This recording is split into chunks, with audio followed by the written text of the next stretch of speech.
Hello everyone, welcome to the Untitled Podcast. I believe it is the third one of this season so far. We missed out on Game Week 2, mainly because, United lost to Spurs and things got a bit heated between my two friends who will be joining me today. Sam, the Man United fan. Hello. And Ben, the Tottenham fan, who's obviously the happier of the two. So obviously in this podcast we will be very, very briefly touching on Game Week 2 and what happened there, but we're not going to spend too much time on it because we've got a whole load of other fixtures that we need to get through as well, and a very, very jam-packed and action-packed Game Week 3. For those of you that haven't joined before, this is on the Micro Munch YouTube channel, so if you have not subscribed, please do.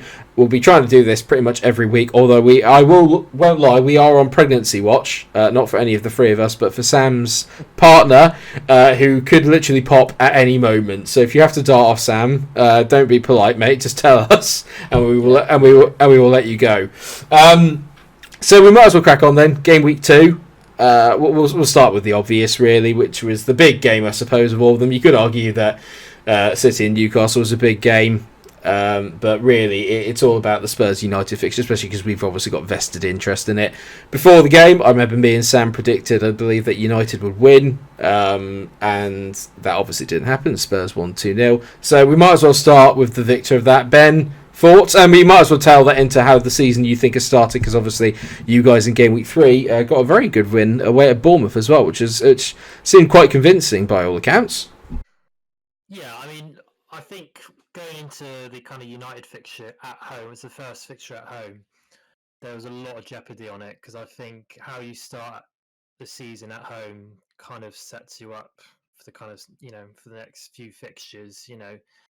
It's a real statement, especially when you've got a new manager as well and a new style of play. You want to give something to the fans to get them to buy into. And I think for the first half, it was a hard watch for Spurs fan. It was kind of, I think all of us were a bit nervous that, kind of after such a good performance at Brentford, I think we were going to have to soak up a lot of pressure, and, we did struggle in the first half, but in the second half, I think it looked like there were good signs that there was something to actually buy into, and the stadium was incredible. The kind of atmosphere that after the game, it was a real feel-good factor for a Spurs fan. Very happy. And I imagine it's completely the opposite on your end, Sam. I feel what do you think? 1 point lost, 3 points lost? Tough to say. I think I agree with Ben. I think the first half performance, I would have said we were the better team. But both sides had chances. Porro struck the post. Rashford and Fernandes had two headers that should have been put away. That's 2-0. Debatable penalty call. Don't think it was. But, if we're 2-0 up in that half, do Spurs come out the same? Do United come out the same at half time? Probably not. But, I was annoyed at the result, but more annoyed at how poor the second half performance was. Because the first half, I looked at it and went, there's promising signs here. I was watching it with a mate, and a pair of us were like, we look all right here. We don't look too bad. And it was sort of, midfield wasn't an issue. There seemed to be a bit of a balance. But then second half, I think old Anne just spotted something, and Maddison was just able to sort of drift into the pockets of space that were there in the second half, and he effectively in the second half was a different player compared to what he was in the first half. And I think he's probably one of the reasons why Spurs got back into it, just because of the space he was finding, not necessarily creating any sort of shooting opportunities for himself or anything, but he was there to lay off a pass or get other people involved just by off the ball movement as well. And Yeah, I think he knitted the play quite well together. Obviously, I watched the game from a completely neutral point of view because, frankly, a draw would have been great for me. Not being a massive fan of either team, really, but I think it was that whole thing of from my objective point of view, I think United were much better in the first half than Spurs were, minus the Porro effort. I don't really remember Spurs having any efforts on goal, but then the second half, I think, was literally the ultimate cliche game of two halves. I don't think United really laid a glove on Spurs in the second either. And I suppose technically, Sam, this is something we'll probably get onto, I'm sure, in either this podcast or in future podcasts, but there does seem to be a trend, and obviously I did a bit of little stats reviewing, and I know you're usually the stats man out of the three of us, but out of last year, I think it might have been out of the teams that finished in the top 8 or top half last year, the Tottenham Hotspur Stadium was the only stadium that United stadium out of those top teams that United went to last year and got a point. So is that and Stamford Bridge? Yeah, is that a mentality thing, or is that because I think that was the thing, is there were shades of the same thing for me mentally, but I think the more important thing, I think when Maddison got more involved, is actually because of that midfield, which has obviously been highlighted quite a lot in the media and quite a lot by all the pundits, where United's midfield does seem to be a bit disjointed, and Casemiro seems to have kind of lost a little bit of his legs. And I think that's where Maddison really stepped in. United's intensity in the first half was very good at pressing Spurs and keeping them in. Half the chances that they made did come from sort of nicking the ball off of Spurs when they're trying to pass it out from the back. And then obviously in the second half, I don't know really what changed other than maybe legs, maybe fatigue. And I think that's when Maddison started picking up those spots, and the minute you let him get involved, I think you are in a bit of trouble. And obviously, I think he's been will need be a good addition. But I didn't think we would expect him to be quite as good as he has been. I think in these first 3 game weeks, he's arguably been, for me, one of the sort of standout performers of the first few weeks of the season. I think is Maddison. He's been the one player that I would say, well, not one, there's a few, but the one Spurs player I would say that has sort of stepped up to the mantle a little bit, and it does feel like everything kind of goes through him. I think you touched on it in terms of the mentality thing. I don't know whether it's down to...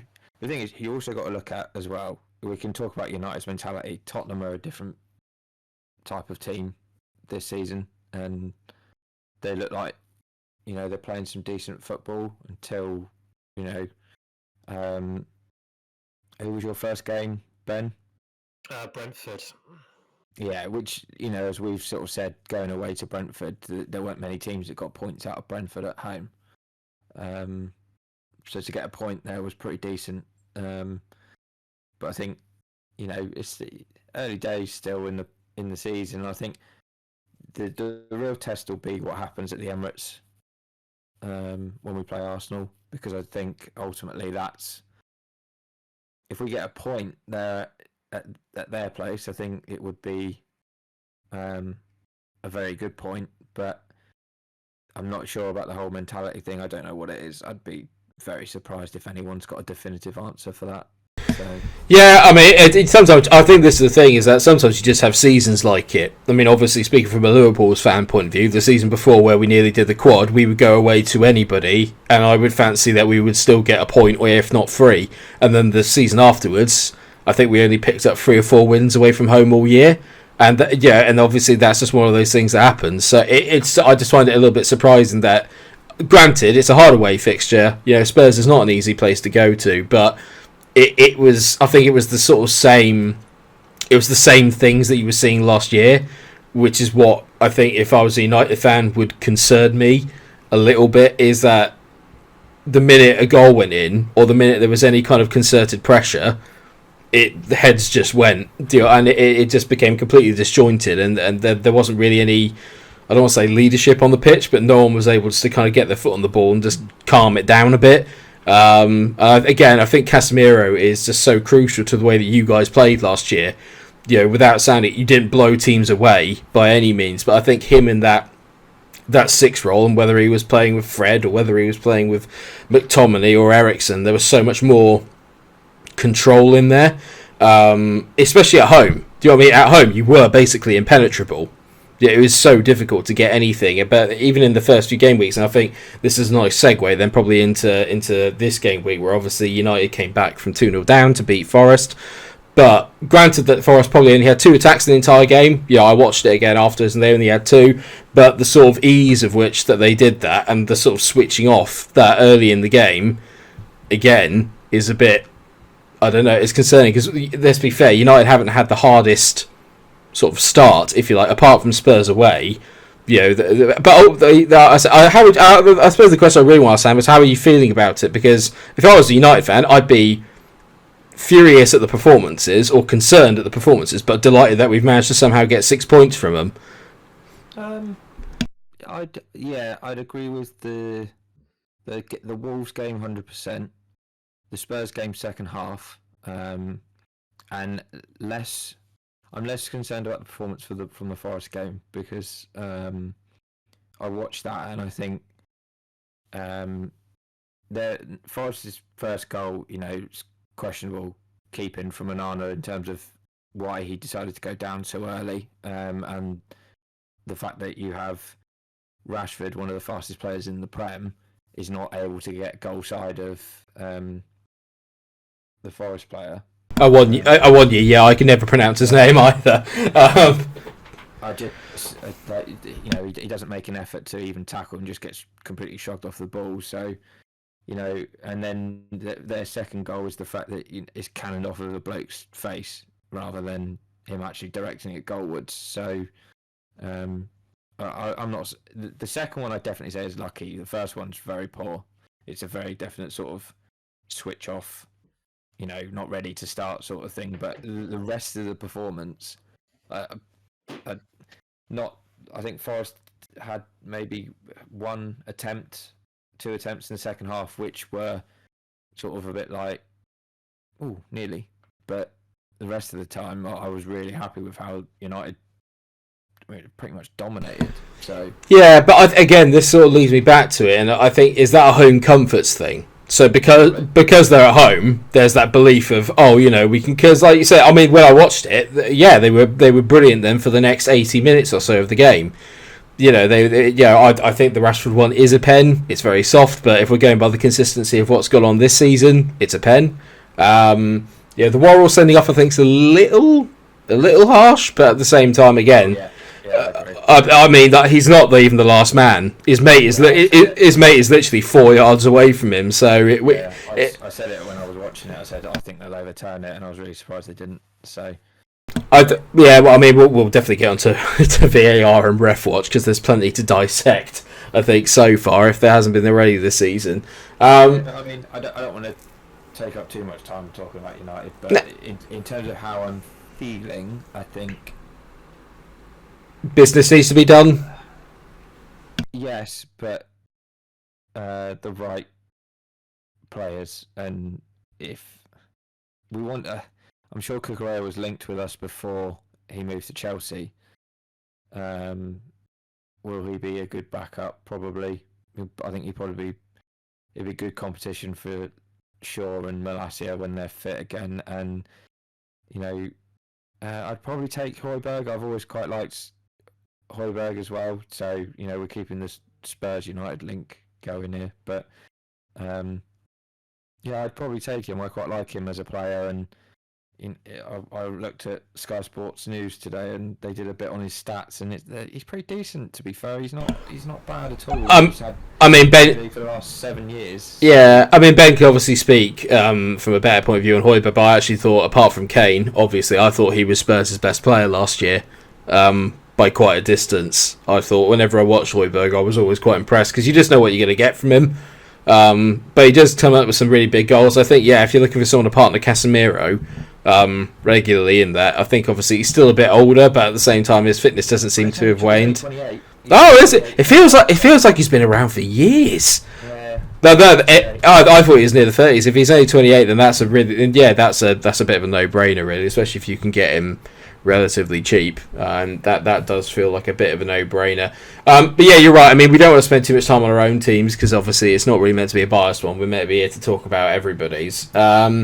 So I think what we'll do then, we can kind of go chronologically because I was trying to segue the other two in. We might as well start on Friday night. Chelsea 3, Luton 0. I want to say relatively comprehensive, but actually if you watch the game, not massively comprehensive. Luton definitely had their moments, I think, in that, and there's still a bit of fragility about it, but obviously Nicholas Jackson gets himself on the score sheet for the first time, which I think is probably deserved over his first 3 game weeks, and obviously Raheem Sterling got a brace as well. First goal in particular was excellent, and looked a little bit more like the kind of player actually that I think Chelsea thought they were signing last year.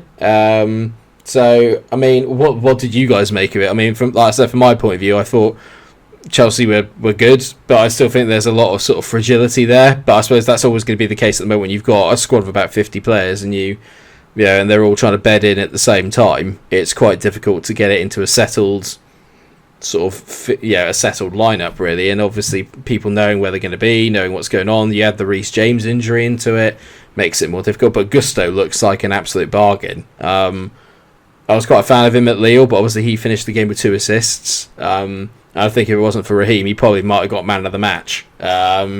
So what did you make of it, Ben? We'll go to the Spurs fan first to talk about Chelsea, and also you've always backed Chelsea regardless. They're usually your team to watch every year. So I'm kind of split on this because obviously I went into the season with kind of looking at their pre-season and they looked like a good unit. I know it's always kind of hard to gauge with pre-season. But from what I think my concern is when Sterling's your best player, I'm not completely convinced that's a great result. Don't you think that's a little harsh on Sterling? This guy has got over 100 Premier League goals. He's a multiple Premier League winner, and you don't play for Liverpool, City, and Chelsea, and England if you're not a good player. Yeah, but I think you could argue from his recent form, he has been gun shy for a good part of 2 seasons. I don't think you're getting the same Sterling from City or the early days at Liverpool. There's still a long way to go from. This is obviously a standout performance for him this season, and you could say for a long time. And he's obviously showing signs that maybe he's going to find that form again. But I think you'd expect more from a squad that's nearly worth $1 billion in the last season. I am a bit concerned with Chelsea, albeit a good thing for us, but you would expect a lot more. I know it's they're putting out on the pitch. You shouldn't have to rely on one player to kind of get you across the line. I know it's great, isn't it? But I mean, yeah, I suppose I would tend to agree, but. Just on the Sterling front, I think this could well be a big sort of year for him. I think last year is hard to judge any Chelsea player really. That kind of got brought in during the kind of Bowley roulette, where he just literally grabbed a bag of players like when they draw the teams in the FA Cup, and he just picked out random names out of a hat at any given go. I think that you're right, Ben. I think if he doesn't perform this year, there is an argument to sort of say that he could well be on the way down, but.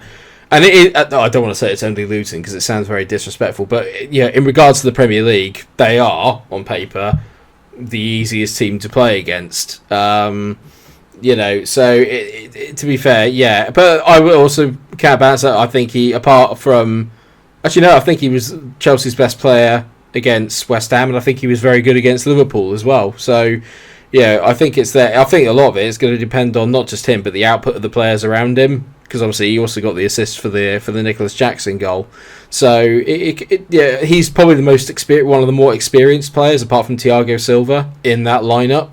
So I think they are going to be relying on him quite heavily for the rest of the season. Yeah, I think that midfield's been really underwhelming considering the money they've spent, and I think with Chelsea that their biggest weapons are kind of out wide with Chilwell and Reece James and. We've seen it so many times where you almost expect Reece James to pick up an injury, and the same with Chilwell. If they could play for a whole season, you'd kind of favour Chelsea to do much better. And they probably would have done a lot better last season, but I'm not convinced by Fernandes for the amount of money he cost. Yeah, I personally think that you take, apart from Caicedo, but that's a personal thing.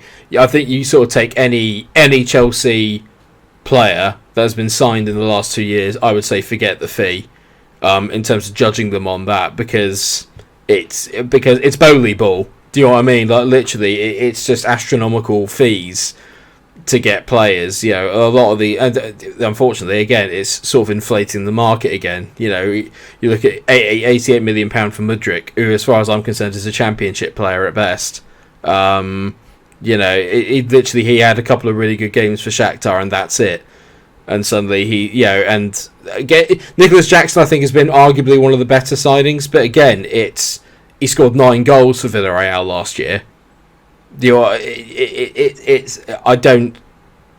The danger that they've spent nearly £1 billion on youth with potential, and like you said, there's not a lot of proven players in that squad that can justify the amount of money they've spent. Yeah, exactly. And you run the danger of buying all this youth with all this potential, and then it coming to nothing. Yeah, exactly. Well, they've got the right manager in charge, I think, to sort of deal with that.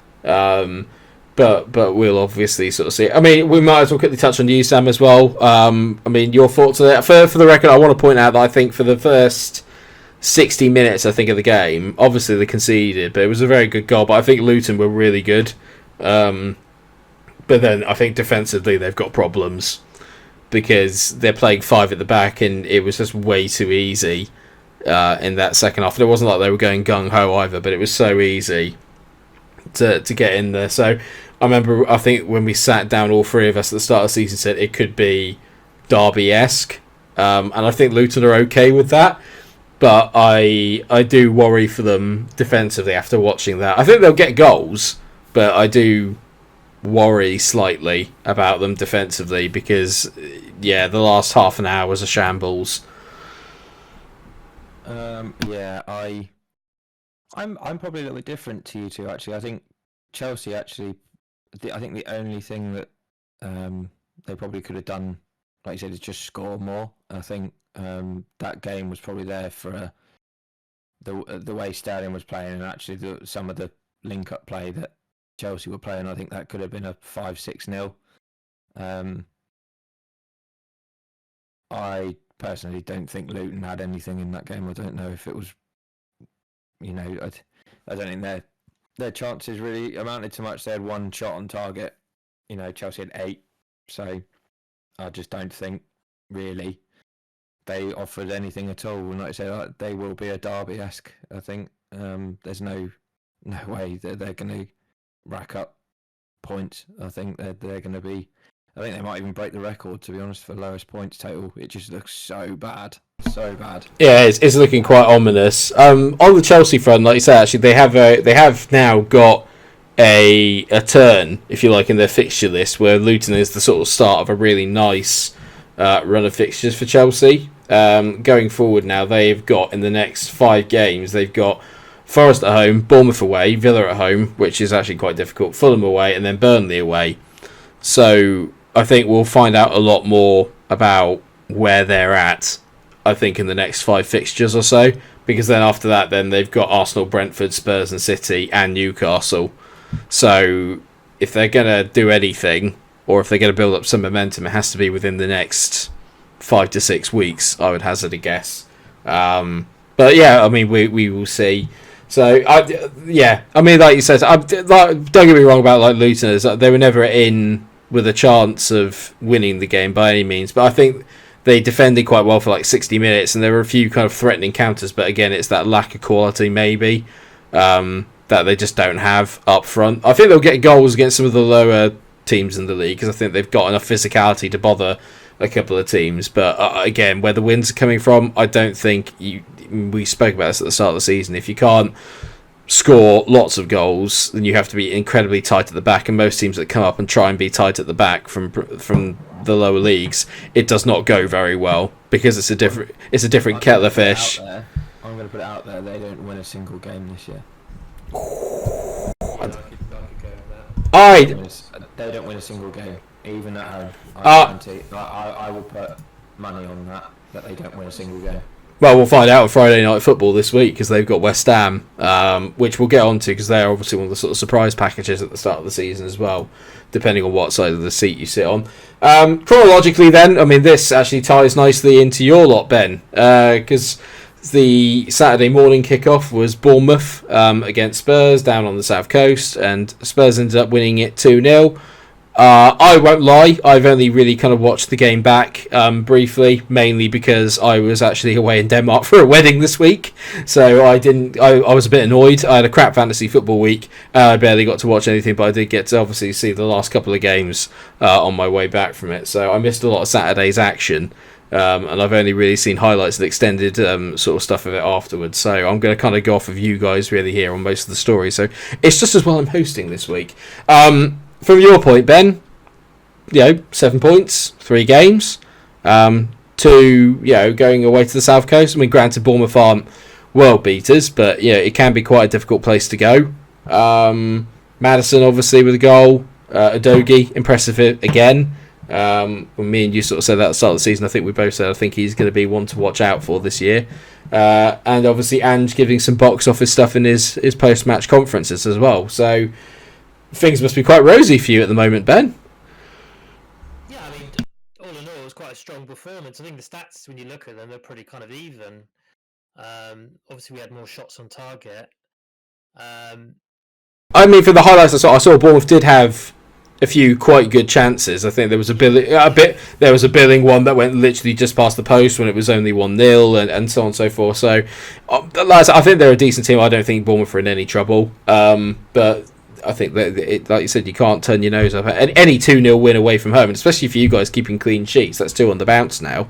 Yeah, I think we just look a bit more stronger at the back, and I think for the first time we don't look like a donut. It looks like we've actually got some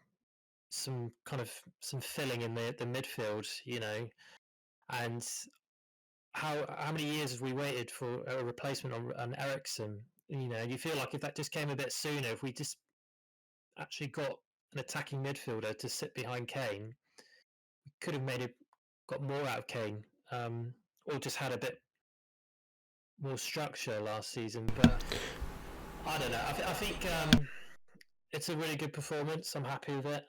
And Udogie, I've always spoke very highly of him. I've just been waiting for him to have to actually have a left back that I can you can watch and think that you what like a liability. One that's not Ben Davies, basically. Yeah. And to be fair, he's a great servant to the club, and he has had standout performances where he's really saved our skin when he's had to step in. But I think when you just have to look at that midfield, it's so much stronger. And I think it's probably going to be one of the highlight midfields of this season. I think Sarr I think he's going to be a revelation. I think Basuma, we're getting the Basuma that we thought we were buying when we bought him from Brighton, because when you saw his performances at Brighton, he was just such a silky smooth midfielder. He was so good at transitional play, and he just looks so confident on the ball. He looks happy. And Maddison obviously kind of speaks for himself. I think he's relishing the role of being the number 10 now, and he wants that challenge. Yeah, I mean, I've got to say, I mean, the way I look at it is obviously it's hard for me to sort of be unbiased. I thought actually Bournemouth might get something out of the game. But yeah, I mean, credit where credit's due, and it's a good. My only maybe concern as a Spurs fan again would be there is that ability to maybe not quite control games as much. Like I said, with the greatest will in the world, like the Brentford result, I think is a good result, but you could argue it's maybe without Ivan Toney. But then you could argue that that makes it even more difficult because they're an unknown quantity without him. They don't know they are. United, a big team away from home, is a bit of a gimme, it feels like at the moment. And yeah, but I gotta say, mate, you're only 33 points away from safety, so things aren't too bad at all. As things go, I'm having to swallow a lot of pride. I've got a bad feeling I'm going to have to swallow a lot of pride come the end of this season. Well, let's just see where we stand after. That absolutely not. Absolutely not.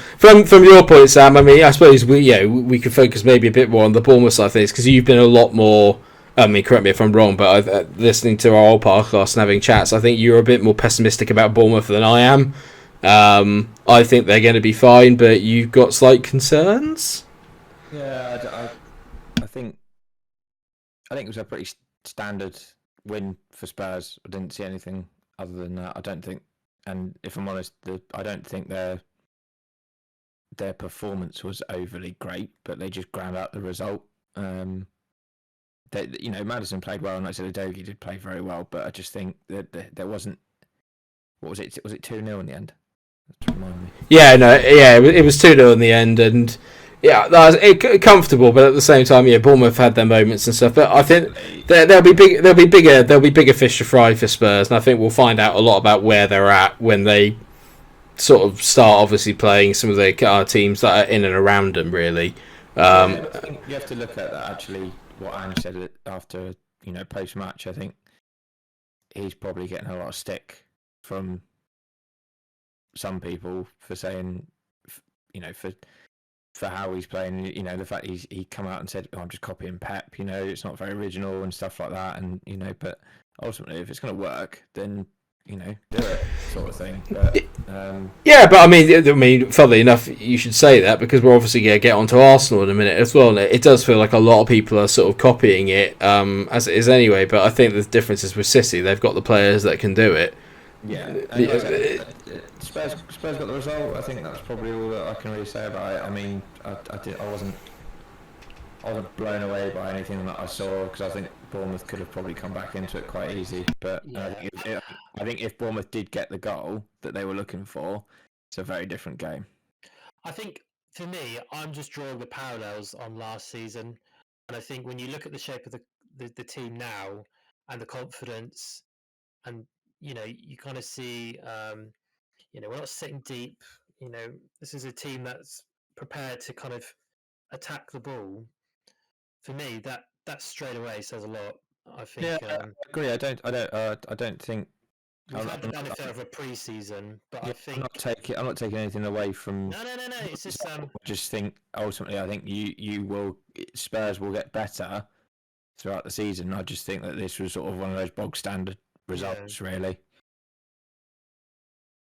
Having said that, we've just been knocked out of the Carabao Cup, so Not being funny as well, Ben. But funny you should say about how parallels to last season. You have the same amount of points that you had last season. I find this is the thing. Last season, we were winning games at the start of the season, and just for sheer luck, I remember watching those games just wincing because somehow we just managed to get the ball, across the line, and we were somehow winning games or just, getting draws, and it was a really difficult watch because the problem last season is that we had a game of two halves where we would just start cold, concede, and then if we were lucky enough, we could drag back a win, but I don't see that kind of outlook on the pitch anymore. I feel like the players have actually bought into this system now, and I think with last season, I think with Conte coming in, we all kind of bought into the name. We didn't buy into the actual style of football. We just thought, this is a guy who wins stuff. Let's do whatever he wants to do, and we might get a trophy. And it turned out to be the biggest tosh. It was just painful. So, for the record, you'd actually scored more goals by this point last season as well. Yeah, and like I said, I don't know how, because I think the first game was Southampton, wasn't it? We went down. Yeah, and then you had the Mike Dean. Then you had the Mike Dean Chelsea 2-2 at Stamford Bridge, and then obviously, and then a 1-0 win against Wolves. Then you went on to beat Forest, and then drew with West Ham. So you didn't actually lose a game in the Premier League until I think it was October. Yeah, when you played Arsenal. So I mean, yeah, we'll see. I'm still not convinced. I'm glad it's a better watch for you from a personal perspective. Obviously, you being my mate and my brother-in-law, I'm grateful that it's a nicer watch for you. I'm still, until obviously it kind of come. Well, we'll see. I do worry if something were to happen to Maddison. I would be worried. I'm hoping Lo Celso will have a better season this season. Well, he's here for a start. So last year. Yeah. Quality abroad at La Liga, and I think with a new manager we might get the best of him. I loved him before he went out on loan. I actually thought this was a player worth kind of putting your time into, and I think he was going to get better. But I think managers had other ideas. Well, we'll see, because you've still got some very nice fixtures upcoming for the next few game weeks as well. So you could well be still there at the top of the table in a few weeks' time, mate. But I suppose next then we move on to the rest of North London. And I'm sure none of the three of us are taking any pleasure in this. But Arsenal, sort of, for a lack of a better phrase, really throwing away a win against Fulham. In all fairness, actually, I think you've just got to give fair play to Fulham to start with, because I think that recently they have been one team that I didn't have them down as anyone I was worried about, but then after the first few game weeks and watching them, I was slightly becoming a bit concerned, especially when then you take Mitro away, which is their main source of goals. I think then you did have a reason to be concerned, but they put in one hell of a performance. But can we just talk about that first goal? Because what the hell was that? I mean, obviously, I'm taking you guys have obviously seen. So, I mean, don't get me wrong, it's a bad ball by Bukayo and obviously giving the ball away. But Ramsdale, it's comedy hour, isn't it? It's what is that?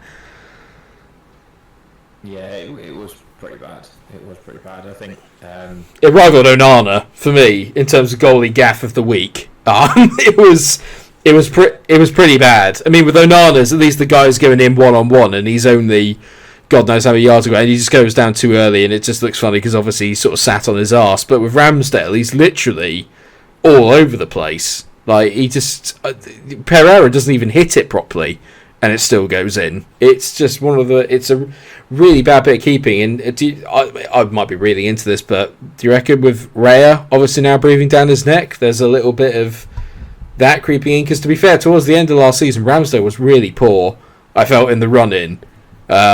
I felt he really, really dropped standard. Because before that, I'd say he'd been goalie of the year. Before that, I thought, up until until probably about the West Ham game, because obviously he made that brilliant save against Liverpool at Anfield. But then against the West Ham, he made that gaff, and it just looked like he never quite recovered from it. And I don't know if he has yet, because he's not really hit the heights again at the start of this season either. Obviously, he's still number one, it seems like, but with David Raya breathing down your neck, it's got to be quite difficult being number one at the moment at Arsenal when you've got that kind of calibre of number two sat in the background. Well, I think, to be fair, I would like to imagine that Arteta knows the type of character that Ramsdale is, and he's obviously felt that Ramsdale is somebody that will relish being pushed, being challenged by the kind of having a strong number two on the bench that can, rival him for that spot. But yeah, it can also really mess with your kind of your number one, and could also create more problems and solutions. Yeah, I'm trying to be as unbiased as possible between all three of us.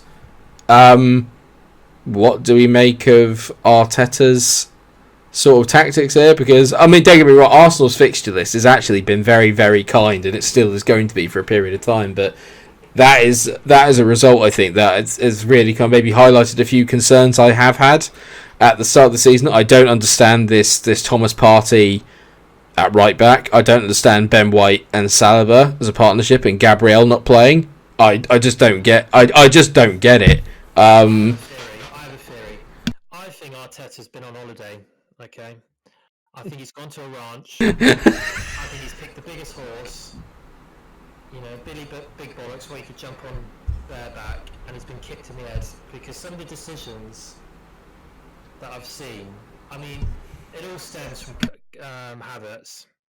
I just don't understand that business, and I think that kind of decision to buy a player like that in a team like this, having a highest paid footballer in that squad, and like you say, with all the movements they've made, I can get it in a sense. that they're trying to rotate and they're trying to make their team a bit more versatile, because last season I think they suffered from not changing it up enough, and they were on the last legs towards the end of the season, and they didn't, like you say, last season have a lot of depth to rely on, because everyone was just sitting on the bench going cold whilst the first team was getting all the action. And I think, I think they're not going to be as nearly successful as they were last season. I think they'll struggle for top 4 this season. No, I can't say. The Havertz thing I think is a little unfair in the sense of a lot of this I think just comes down to Arteta. Forget the Havertz sort of business as it is. I actually think it's a decent buy. I think the problem is he's just not playing him where he's meant to be played. He's a number 10 or a false 9, and he's playing him in that kind of Granit Xhaka role. I think it's not really that. I just don't understand why. You had brilliant partnerships last year. You had White and Saka as your right-hand side partnership, and then you had Zinchenko and Martinelli as your left-hand partnership, with Gabriel and Saliba in the middle. It worked pretty much all season until Saliba got injured. I don't understand why he's changing it. I genuinely don't. I just don't get it. And I think maybe in some ways it's maybe even less. This is going to sound really, really odd, but I think it's less of the Havertz signing and more of the Rice signing while you have Thomas Partey. I think you can't play both of them. You either pick one or the other. Do you know what I mean? For me, I think Rice is an upgrade on Partey, because at the end of last season, Partey went missing. Like he for one of the more experienced players, he was absolutely gash for the last 8 weeks of the season. And he's meant to be a team leader. I thought the idea of bringing Declan Rice in was Partey now drops to the bench and Declan Rice comes in. He's the ball-winning midfielder. He's the sort of deep-line playmaker, if you will. And then you have maybe Odegaard moving into that Granit Xhaka role, because I think he can play that. And then Havertz maybe plays as the 10, which Odegaard was playing as last year. That was how I read it, and I think that when you look at that on paper, I think that makes perfect sense. So why he suddenly decided, I don't want to play Ben White at right back anymore, I'm going to play Thomas Partey, who's never played right back, I'm going to do this inverted fullback thing, when he could have just kept it really, really simple. What Arsenal were brilliant at last year was they had the two inverted wingers, you had Saka on one side, you had Martinelli on the other. They had the threat of cutting inside, and then you'd have Zinchenko, who can play that inverted fullback role. When they did have the ball, he could step into there, and then you'd have Ben White overlapping on the right-hand side. And it's just gone completely to pot now, because they're not playing a proper left-back either, at left-back. So it's all too narrow, and and when it goes out to those wings, it's completely isolated. The balance of the team looks all over the shop. I don't know if maybe he really is Pep's disciple, because he's got over-tinkering disease. I was about to say, I think this is a side effect of being under the wing of Pep. It just has Pep all over it, trying to over-engineer something that, like you said, was already working, and he's thought, no, this is too simple. Yeah, it makes no sense, because you've got some players, I think, that are playing better than they were last year. I think Nketiah has made a really, really good start to the season. I think Declan Rice has been really good in the games that he has played in. I think that he's come in, and I think I'm never going to say a player's worth 100 million by any means, but if you were to sort of say in context of has he improved that midfield, I would say yes. He's an upgrade on Partey, but it's the rest of what Arteta's doing at the back that's buggering over the rest of the team.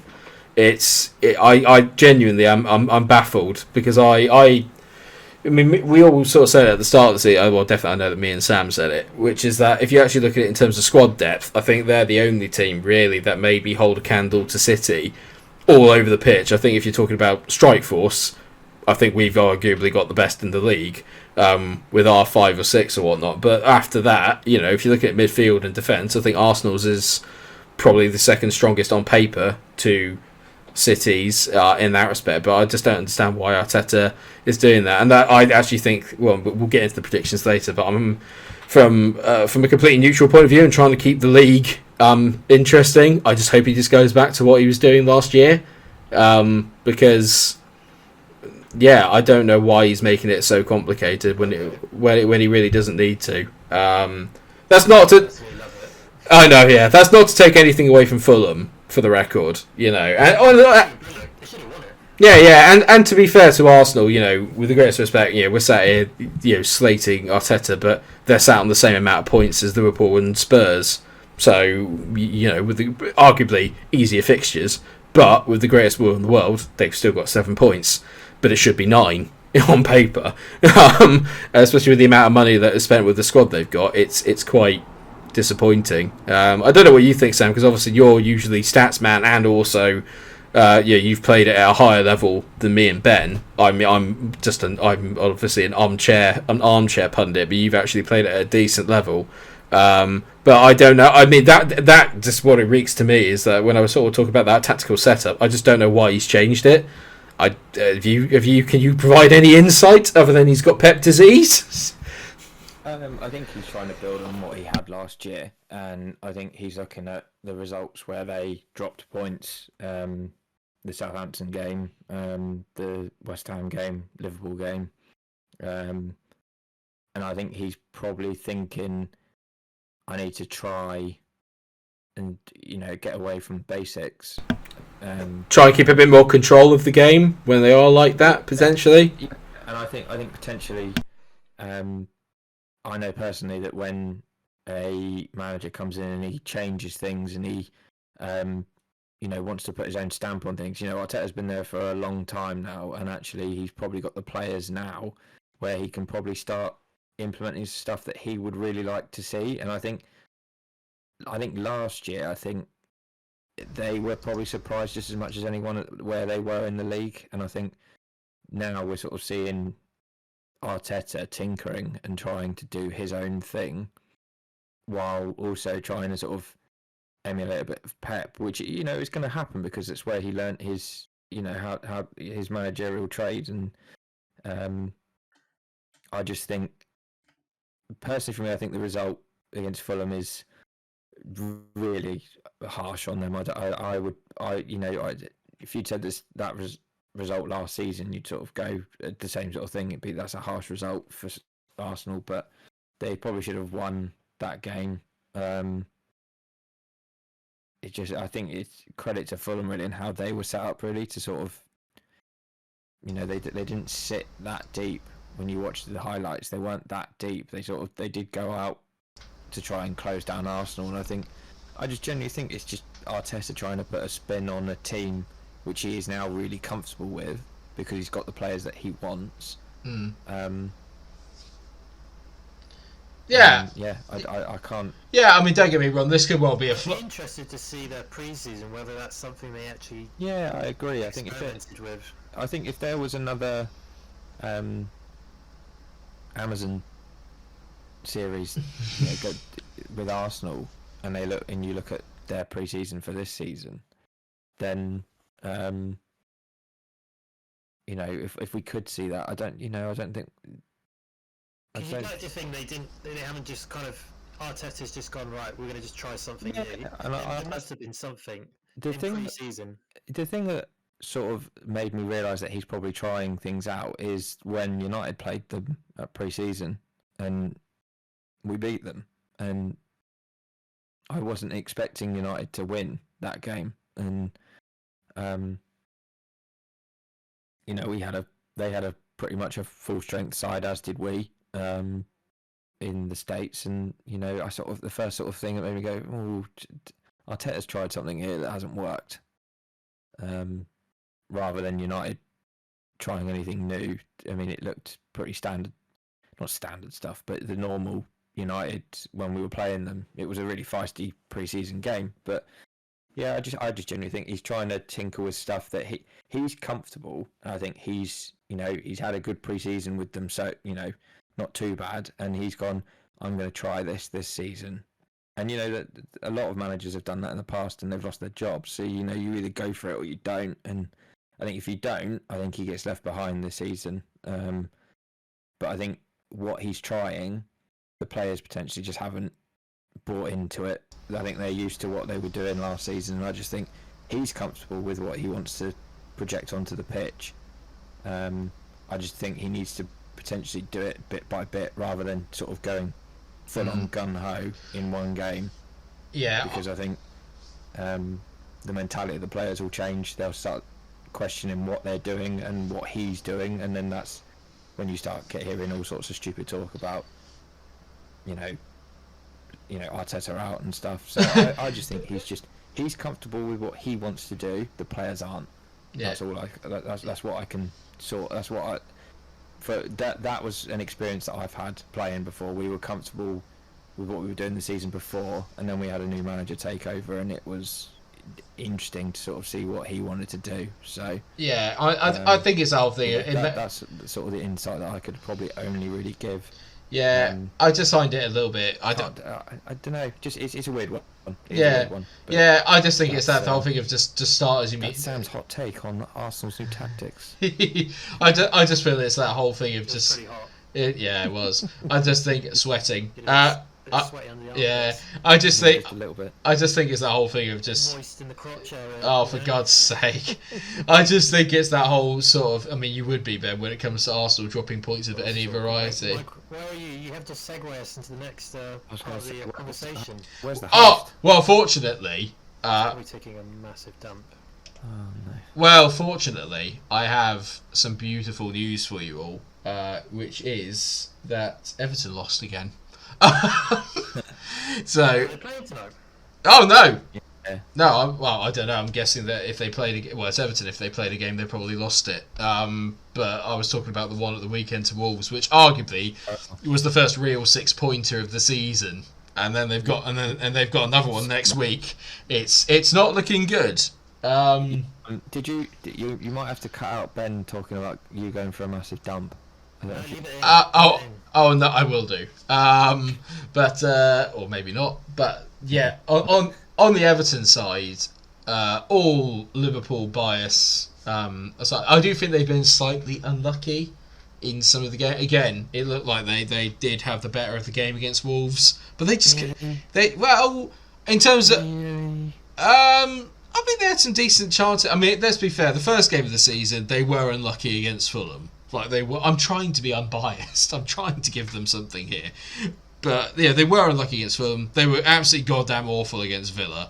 But it was okay. It was an even game, I would say. But two teams that just can't score. But Wolves have obviously just managed to get out of nowhere, and I think that's. I'm not going to sit here and say Gary O'Neill is a better manager than Sean Dyche. I feel a little bit for Dyche because I feel like he's just been sort of thrown this group of players and gone, here, make it work. Yeah, I think with the greatest respect, he pulled up trees last year, keeping them up, albeit by the skin of their teeth.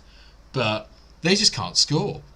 They just cannot score. They've obviously signed this guy from Udinese, Beto, today for 25, and I don't know how the hell they've managed to pull that together, so that's probably another FFP thing coming into play soon to bite them on the arse. But they need goals desperately. That's 3 games, no goals, and 6 conceded, so it ain't great at the moment. And while I'm obviously sort of quietly hopeful that Everton might get relegated, I still just have that feeling that they'll just somehow just jammily escape it, because they always do. But if you were to ask me now, I can't. It's early in the season, but the fixtures haven't exactly been awful. Do you know what I mean? Like, if you were to say to me, you're going to start your season at home to Fulham, go away to Villa, you expect to lose that, but then to be at home to Wolves, and you've scored no goals and got no points, I would begin to be a little bit worried. And then obviously they've got Sheffield United coming up next week at Bramall Lane. If they lose that, that's really problematic, I think. And I think they are really, really, really in trouble. Obviously, I'll start with you there, Sam, because I tried to be nice about Everton. Then all I got was really. So they're still nothing has changed from my prediction for them to be in trouble again next season. I really think they're going to be in the exact same situation that they were last season. They got nothing. They've literally got nothing. I just can't see it. And I used to quite like Everton, but they've just. You're signing Ashley Young as a your left back. He's what, 37, 36? He must be wondering why the hell he left Villa. Because last year for Villa he was actually very good, but then obviously last week when he was getting run rings around by Moussa Diaby, he must have been sat there thinking, "What the hell have I done here?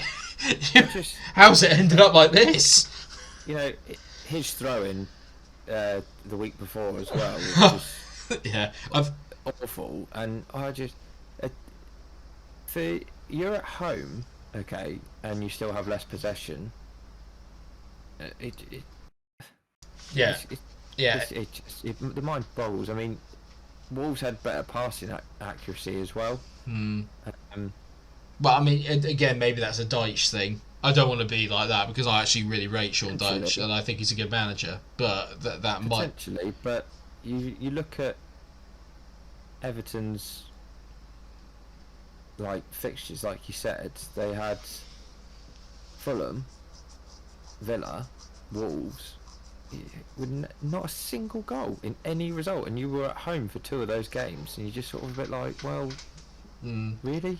And I think the whole thing is if you're hanging your whole hat on Calvert-Lewin, which they just seem to be, there's just you are in trouble unless this Beto boy that they bought from Udinese is going to be, and his record doesn't suggest that he is.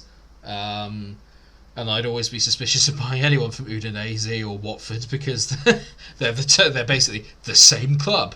So just looking at the highlights, they just genuinely I didn't think they offered anything in terms of going forward. They had a lot of shots though.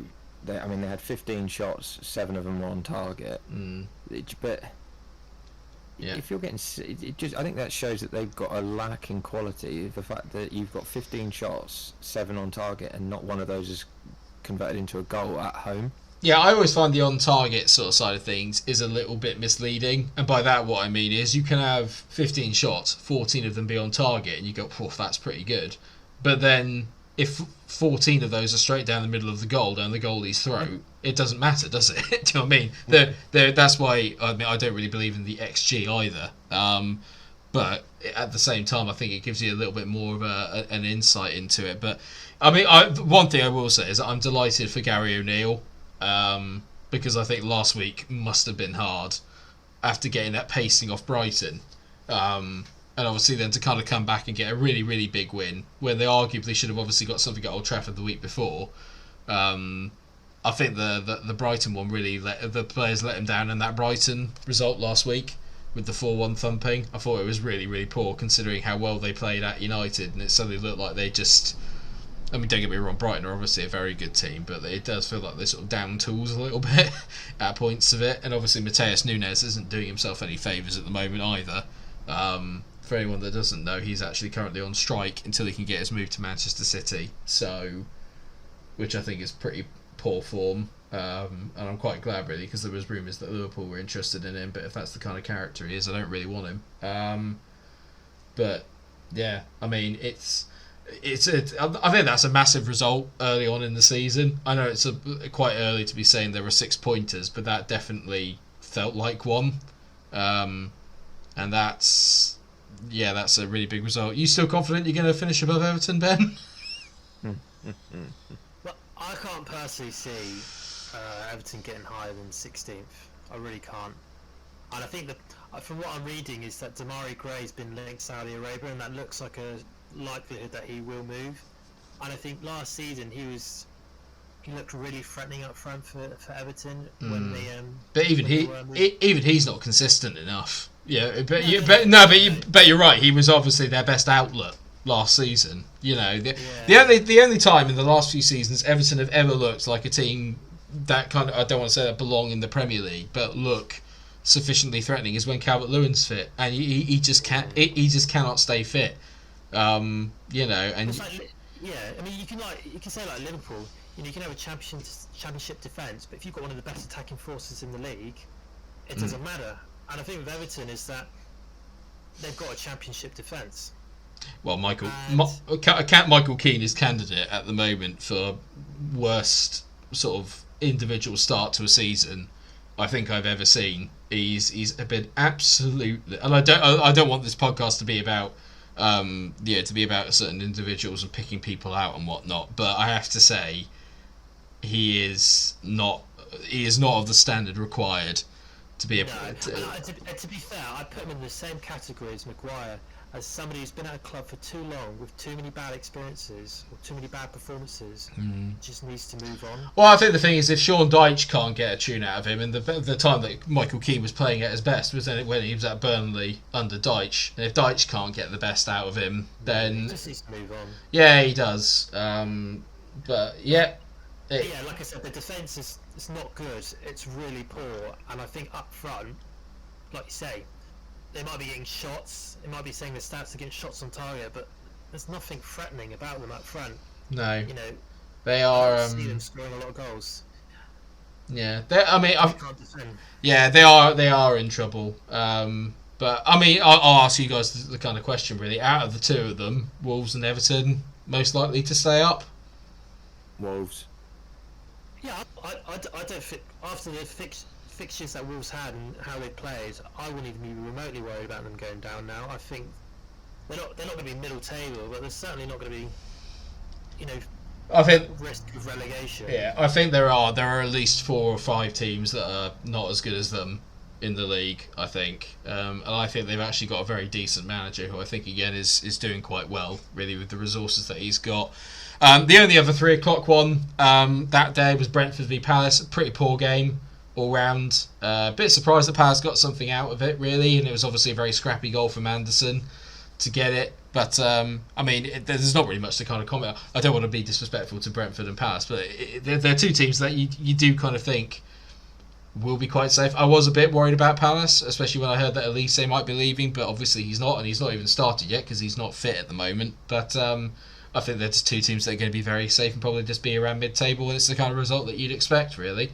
For Brentford, obviously, I think that's their first point. No, not the first points drop, but they've had quite a difficult start, but they managed to get through it. And yeah, I think, well, it's amazing what happens when they don't get a penalty given to them. They don't win.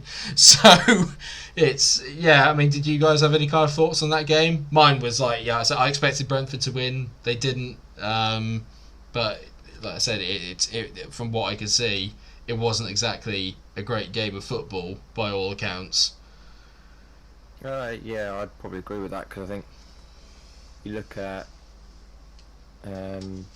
stats for the game. Although Brentford did have nearly 60% possession, Palace had 40%. I think I was really quite impressed with Palace when they were playing. Who did they play the week before? Was it Arsenal? Arsenal, yeah, on Monday night. I was really impressed with how they were in that game, because the minute, I know Arsenal went down to 10 men, but their passing and their creativity that they showed in that game was really quite good. And I think they've got a couple of really good players. I think obviously in Eze and Elise they've got 2, but I think the other one who's been very good, and I thought he was man of the match actually against Arsenal, was Tyreek Mitchell at left back. I thought he was excellent. Yeah, he bombed forward quite a fair bit in that game, and also did in this game, in the Brentford game as well. So I think you're right in terms of that they will be a mid-table sort of looking team again. But two of the most underrated left backs in the league there. I think you've got Rico Henry, who I know obviously you're a massive fan of as well, Sam. I'd be looking at trying to buy him right now. Oh yeah, no, Mitchell. I think Rico Henry is probably destined, and this is obviously no disrespect to Brentford, but I think he is destined for bigger and better things. I can definitely see him getting a move. I would have thought actually, if it hadn't been obviously for the emergence of Udogie, I thought that he might be one that Spurs might have a look at. Because I think he would obviously be an upgrade on what they've got, but I don't know about Udogie now, because obviously I said a big fan. So I mean, I don't want to be rude, but I think we can kind of get on and move on from that. Mainly because it also screwed up my FPL weekend as well, because I had Burbo Visser and Ethan Pinnock, so it just ruined that. I had an absolutely wank week in FPL. Not as good as mine, mate. No, it was, well, yeah. As bad as Sam's. Never great. I suppose when you put 3 Brighton players in there thinking that they're going to get a result against West Ham at home, and then they don't. I mean, come on. funnily enough, actually, Sam, nice segue, because that's what we've moved into now. Obviously, probably, I would say, arguably the most surprising result of the weekend, arguably, apart from the one on Sunday afternoon. But definitely, for me, I not that I didn't see, I thought it'd be close. I didn't think West Ham would concede 4, but yeah, like Brighton has scored, but I didn't think that they would do it in the way they have, and maybe West Ham have unlocked the formula for maybe beating Brighton. Can we just take a moment, actually, to appreciate Jared Bowen's goal? Because it was very nice. Oh, that touch was just phenomenal. Absolutely phenomenal. The touch to just kill it, and then it was unbelievable. Mikel Antonio seems to, again, blow hot and cold, but when he's hot, he's borderline unplayable when he's on one. But yeah, a bit of a bump in the road for Brighton, and De Zerbi obviously afterwards was saying, we all have to level expectations a little bit. I think he's probably right. I think there's probably a little bit too much expectation being put on them. But I think maybe actually that might be one of the things that Brighton have this year, is that there are going to be teams that are probably paying them a bit more respect, and probably won't open the game up against them. And I think that might be a little bit of an issue. Don't get me wrong, West Ham are better than most teams, I think, at sort of sitting back and counter-attacking, because they've got the players to be able to do it. But I think Brighton might struggle a little bit more this season when teams maybe take that approach. I mean, obviously Everton did it to them last year as well, with that really, really freak result at the down on the South Coast as well. So, I won't lie, I was a bit disappointed, not just from an FPL point of view, but just a bit disappointed in Brighton. I think overall maybe there's a bit too much tinkering. Again, changed around the striker. Evan Ferguson, I think, started this game, and I don't know if that helps or hinders them. And I think in some ways, I think this will be a good learning experience for De Zerbi. Obviously, his job is completely safe. He's never going to go anywhere until one of the bigger clubs come knocking.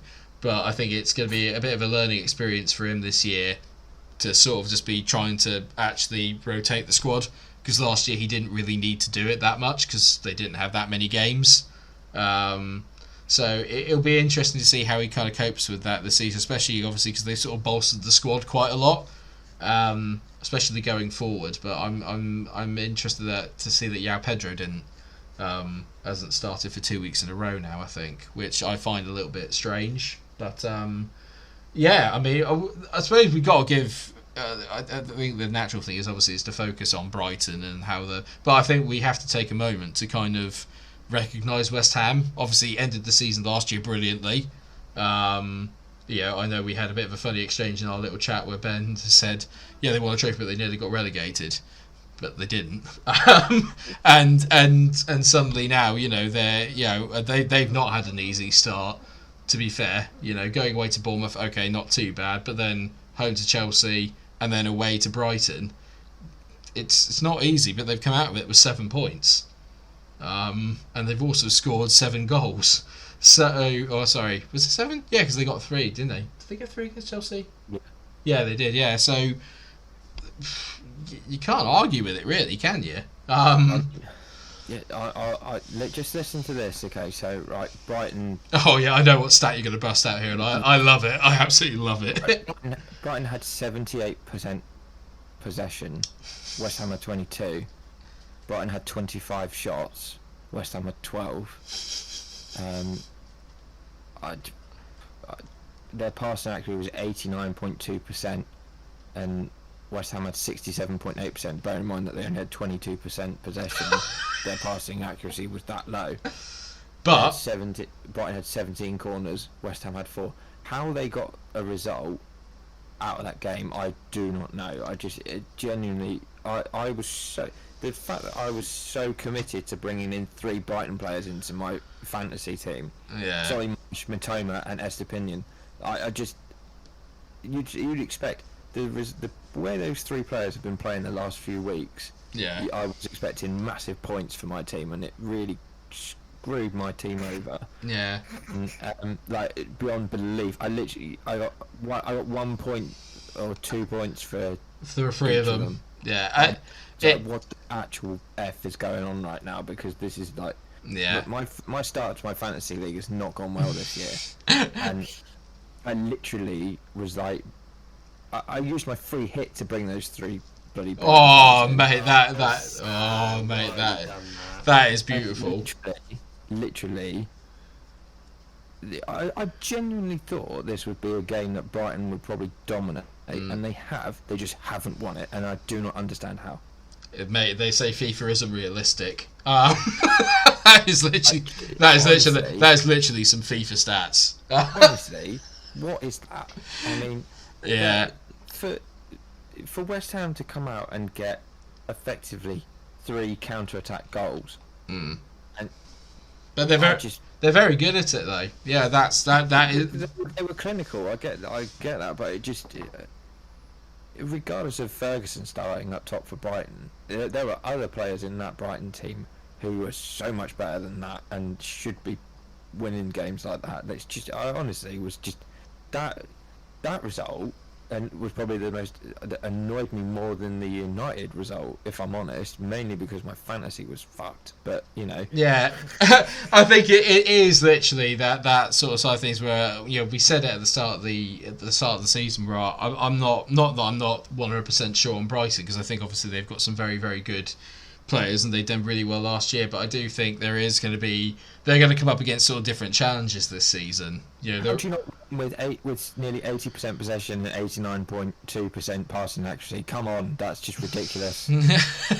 Well, to be fair, Areola had a decent game as well, and I think it's just like I said though, West Ham are one of those teams that on the counter attack they've actually got the sufficient quality to punish you.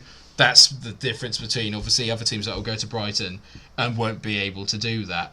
Yeah, they won't be able, like Bowen's goal with regards to it's a good ball in and stuff, but like that's a half chance at best. Do you know what I mean? If he doesn't take that touch the way that he does and flick it in, it's not even a chance really.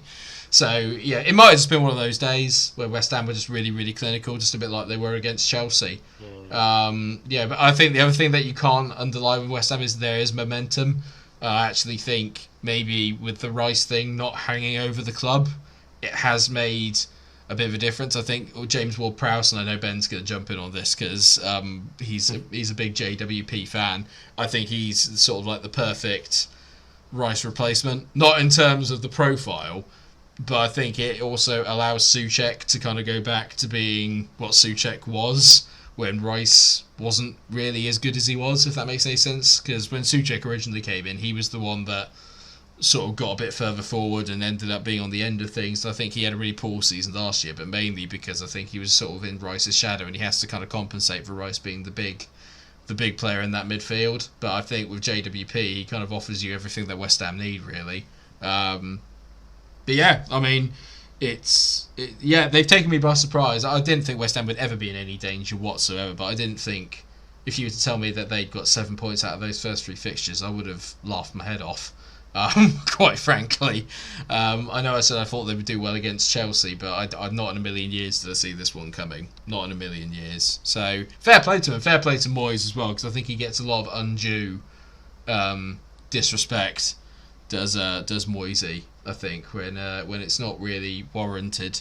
So we'll obviously see how they progress. I'm sure they'll tail away, but I know you must be hating it, Ben, because you're a massive Hammers fan, aren't you?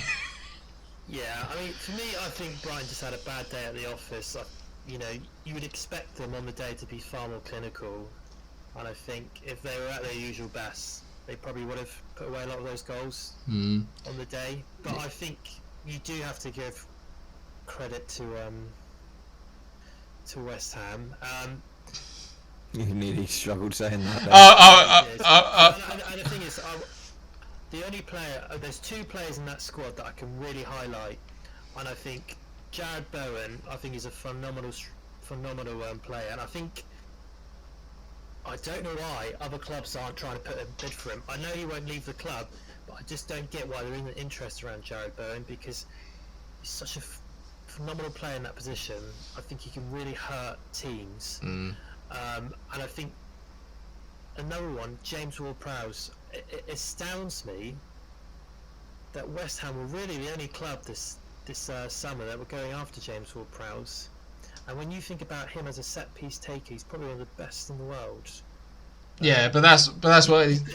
Put aside Messi, he's probably one of the best in the world. Yeah, but that's why he's there, though, isn't it? I suppose that's why I suppose it fits best with West Ham, because that's where a lot of their goals are going to come from. I think West Ham are going to yo-yo, because I think ultimately they're going to be teams that are really going to be clued up and really do their homework, because they know the kind of football that West Ham will try and play, and they're trying to counter-attack. Yeah, it'll be the same thing as always will, but West Ham will struggle at home to teams that let them have the ball, because they won't be able to harm them really unless obviously Paqueta sort of manages to stay on and have a really good season and doesn't get done for alleged gambling, because I think he's the one player that can maybe sort of pick open a defence. Other than that, I hate him. I know you do, mate. I know you do. I remember the message. Shit house player as well, and it just. This is going to be... you should have told me that, Sam, because now literally every time he does anything, there'll be messages in the chat. I honestly hate him. I just think he's such a fucking baby as well. Yeah, I mean, we got... That's really rich coming from a Man United fan. With Bruno. Yeah.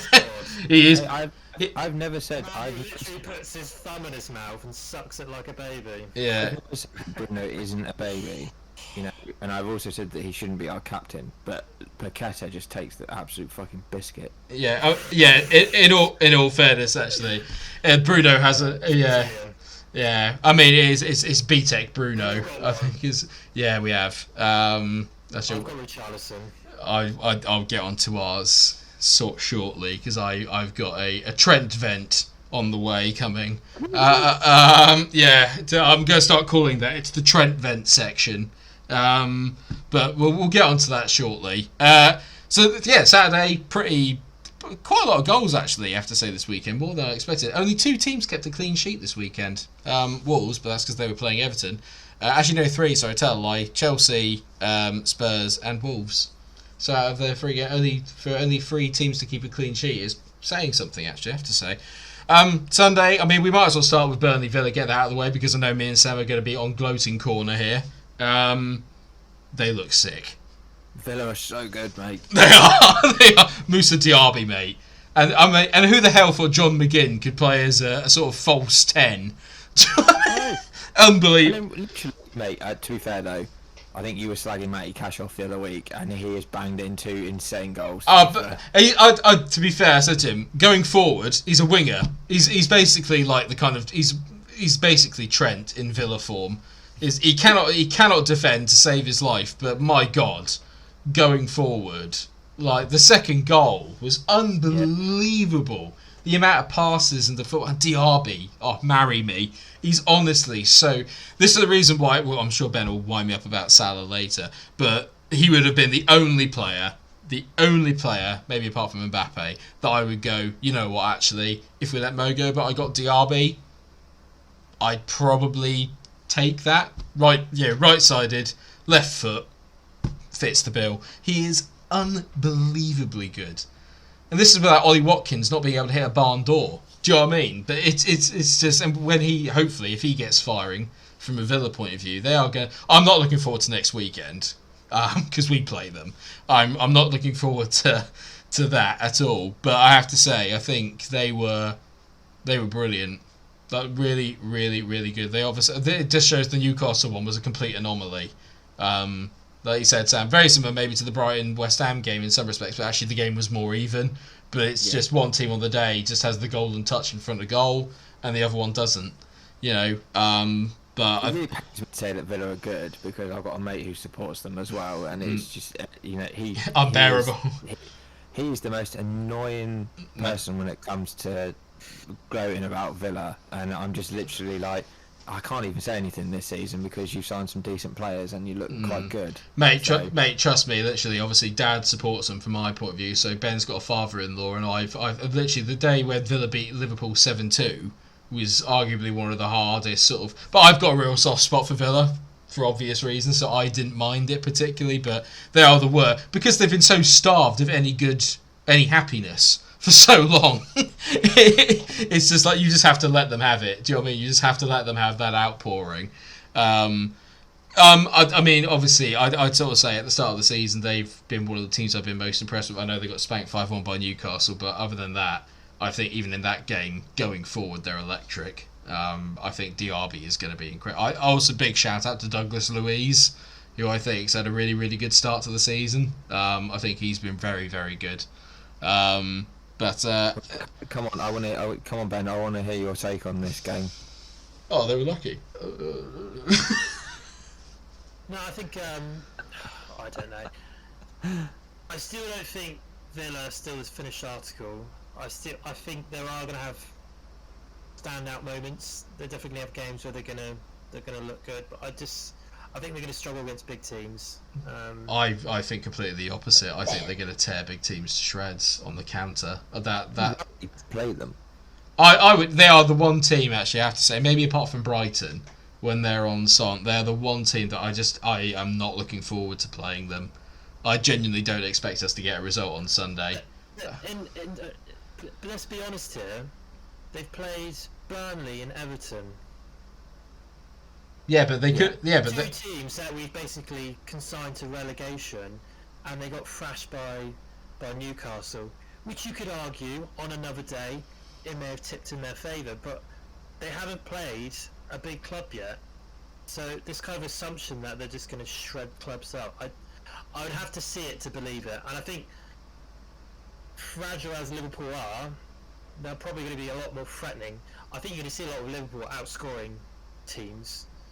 Well, we'll get onto the mighty Red soon, mate. Don't you worry about that. Just a quick word on Burnley, because I mean, obviously they've not had an easy start in terms of the fixtures anyway. But case to be a bit worried. I don't know. I think it's too soon to kind of rule out. I do think that I like what they're doing, and I like the way the company runs it. And I think I think in them they got a really good manager. One thing I would say, which I think they do need to maybe address, is they do lack a little bit of experience, and I think that's beginning to show. I think they fielded again the youngest average aged team in the PL, and when you're a promoted team, I think it can work one or two ways. It can either be really, really good, and obviously they've got no fear, which is great, or it can go the other way, and sometimes you just need a bit of a calm heads just to, I don't know, just see them through it a little bit. So I think company's taking a lot on himself in being maybe that cool head, but I do think it might be an idea for them if they can to try and get in a couple of Premier League experienced players before the end of the window, which obviously doesn't give them a lot of time, but they've not really done much in the transfer window either. So I think they do need to maybe have a little look at that. I'm still not worried because I think there are worse teams than them. I think when they start playing some of the teams that are in and around them, then then like you said, Ben, we'll have a clearer picture, I think, of just where they're at. I think there's going to be a real big disparity this season between the teams at the bottom and then the sort of top half teams. There's going to be a bit of a points jump, I think, because there's a definite it feels quality imbalance between one set of teams and then the other. I feel like in my mind, I always saw that Sheffield and Luton were always going to be the team that were kind of in that relegation zone. With Burnley, I always felt like they could have been the club that kind of escape it this season. Yeah, it says a lot about what they can bring in at the end of the transfer window, and obviously. I think they just need a little bit of just a cool head to get them through. So from another B-Tech Pep to the real thing himself, who actually wasn't there on Sunday. It was his assistant, and got away with one, would we say, or are we very kind of comfortable? I mean, Haaland had a bit of a mixed bag of a day. Probably the first day I've seen him sort of be a little bit profligate, but again, still got a goal, and still had a massive sort of effect on the match. But City obviously beat Sheffield United 2-1 away at Bramall. I thought Sheffield United were pretty good, in the sense of obviously didn't really offer that much kind of going forward, but I think a lot of people were sort of thinking cricket scores, when the game kicked off. But they just find a way to City. They got pegged back in the 86th minute, and then 2 minutes later, Rodri just bangs one in the top corner. to win it, and obviously Haaland missed a penalty in that, missed numerous chances as well. Pep Roulette was out in force, so anyone that had any players, City midfielders in their FPL team was probably a bit pissed off.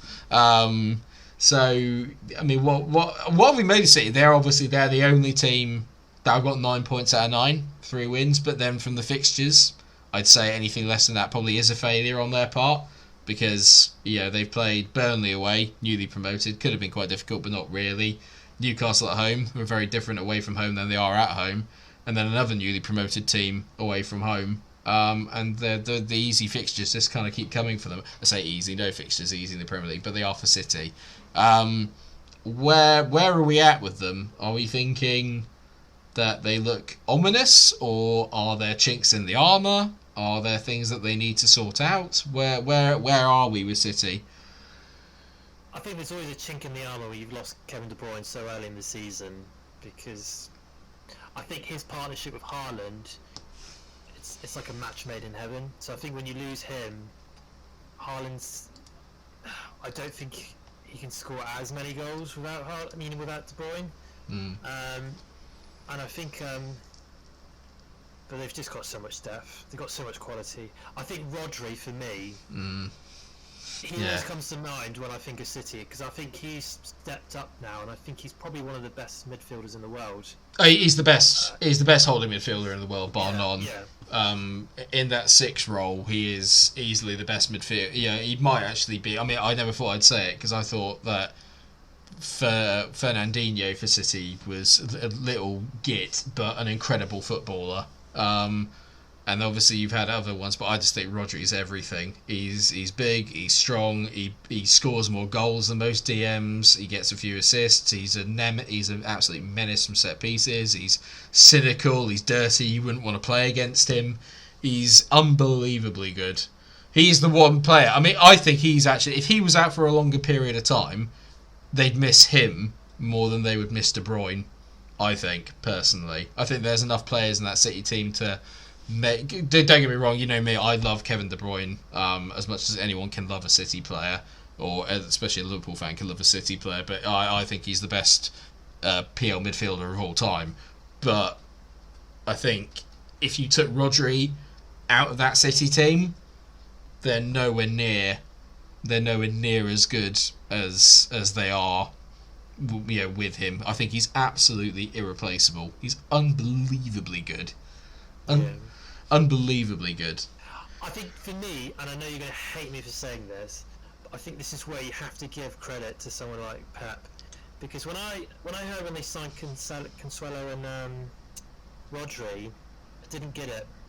And it's just like with a lot of signings with Man City, they kind of go real quiet in the first season, and then over time, like you say, they become irreplaceable. They adapt to the system, and suddenly everyone's got them in their FPL team, Yeah, in all fairness, Pep has had it really difficult. such a starved manager, honestly, doesn't know what it's like to have. Players did not come into that squad ready-made. They weren't. Oh, that is nonsense. He was the best DM in the bloody league in the Liga that season. That's why they bought him. It's just, yeah. Anyway, that aside from Fraudiola, let's move on. Yeah, I mean, like I said, it's 3 points. Yeah, it's 3 wins from 3. It's looking relatively ominous. They still really haven't. I don't think they're their real first sort of. I don't want to say challenge, because that's a bit disrespectful to the other teams. But their first real challenge is probably in a couple of weeks' time, where they are actually away to West Ham. So again, that's the kind of game that probably suits West Ham, really. Going off of kind of recent performances where they won't have any of the ball, but they might be able to kind of counter-attack them. It's looking a bit sad, isn't it, really, guys? Let's be honest. it's looking like one of the, especially because maybe also because Pep's not there. Maybe the result on Sunday is even better, because obviously not having your manager on the touchline is never easy. But yeah, I don't really know what to say, really, other than I just really hope that someone can give them a challenge this season, and doesn't crumble away at the last 8 games of it, preferably. real teams see it through to the final day of the season. So let's just see how we go. But have you got anything to add to that, Sam, other than something to sort of try and get me out of the depression now I've spoken about them again? I think... mate, honestly, we're becoming the Bundesliga at this rate. I just think it's going to be one of those again, unfortunately. Yeah, I unfortunately, I think you're right. I don't think, unless there are some serious acquisitions made by... well, we'll get on to us in a minute. Unless we can kind of get in unless we get in another centre back and a midfielder before the end of the window, which I don't see happening. I don't see anyone that can really go toe to toe with them, like long term. I don't think. No. It's just too much strength and depth, and even their youngsters are excellent as well. Which, yeah, you have to give them credit for, because it's difficult when you've built a youth academy for about £1 billion. So. We might as well just move on from it, really. Sheffield United, anyone want to say something about them? I thought they were quite good, in the sense of they made it competitive. Yeah, and I genuinely thought when the game kicked off, I thought this could get ugly. Like, I mean, let's be fair, we'll deal with it right now. When Luton visit City, it's going to be... Yeah. 11 players behind the ball. Yeah, and then some. Bench and the staff. Yeah. Rob Edwards might have to get his kit back on, I think, mate, and get out there. It's gonna be a hard watch, that. But yeah. What do you think? Anyone still think Sheffield United have a chance of staying up potentially? Nope. No. I think they're doing better than I thought they would, actually. Like I said, I think they've impressed me slightly more in the last couple of weeks than they did in the first game. In the first game against Palace, where they were at home, I was really, really concerned. I still think they'll go down, but I don't think they'll be in sort of similar Luton territory.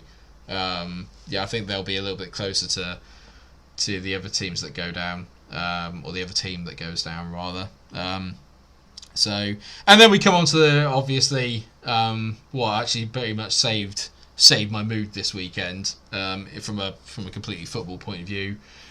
Which is obviously Liverpool somehow managing to beat Newcastle 2-1 away at St James's Park with 10 men. Could arguably have been 9, depending on what side of the fence you sit. I think it's safe to say it's probably arguably so far maybe game of the season. I mean, obviously it's only been 3 game weeks in, but I think this will probably be one that at the end of the season people will probably look back on and go, what the hell happened there? As it usually tends to with Liverpool Newcastle games, they usually do tend to dish up a bit of drama. I'll have my say on it later, but I'd obviously like to hear. I'll hear from Ben first, because I hear it on very good authority that it ruined his weekend. Yeah. I think it was in the 60th minute. I had to sit down for a roast dinner, so I had to leave the game. So I kind of thought, okay, this is good. They seem to have a handle on the game. You know, I was a bit concerned that there wasn't a lot really. I don't think they turned the screw when you went down to 10 men. I think they could have done a lot more with that kind of extra man. Mm-hmm. But what I will say, in terms of some of the decisions made on the field, I think Arnold not getting a red was probably a fair thing, because I think for me, when I saw the foul on Gordon, there wasn't enough. No, a yellow. I also think for the first yellow, which people seem to conveniently forget, don't get me wrong, but there's no excuse for Trent throwing the ball away, and it's just something that players are just going to have to get out of the habit of doing. Do you know what I mean? Don't be petulant, don't be a child, play to the whistle, but it's pretty evident that Gordon literally just sort of like throws him to the ground and doesn't get a free kick for it, which then leads to him getting pissed off. Which I think so there's a bit of theatrics to that, of him going down. I think it's one of those things where he got the yellow because he threw the ball back onto the pitch. As simple as that. It's silliness that he didn't need to do it. No. And the rest will cramp. Well, they will cramp down on that this season. So he would have been briefed on that. Yeah. It's a stupid thing to do. I think Gordon actually was a real standout for Newcastle. I think he was really threatening for the most part of the game. And I think this ultimately kind of sums up Newcastle towards the end, is the decisions they made to take the kind of pivotal players on most pitch.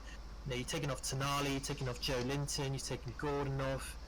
You know, you take Botman off. What, future England manager Eddie Howe? Godsend Eddie, Saint Eddie. How dare you? Yeah. Wash your mouth out. How dare you? He's had a really bad day at the office. He's made, from what he put on the pitch as well, you could say Harvey Barnes, that's a good replacement. Wilson, I get that. But then you're looking at Longstaff and Target. I don't get that. And obviously, you know, with Liverpool, they're looking to be more threatening because they've put on Jota, they've put on Nunez. You know, they're trying to chase something out of the game. And we know how Liverpool can get back into the game late. They're renowned for it, and I think Newcastle just really, I think they were a bit naive in that game. I really do. Sam? Okay. I'm taking no enjoyment in this, for the record. I'm very, very calm right now. So, I'll start with the Van Dijk sending off, which I've seen a lot since the game, and I still think it's a sending off purely for the fact that it's last man and he's outside the box. Had he made that tackle inside the box, he's not getting sent off because they don't do the whole double jeopardy thing. Yeah. So, and I've seen people saying that it's not a clear goal scoring opportunity because they don't think Isak's going to take a good touch and be in on goal, which I think is absolute nonsense.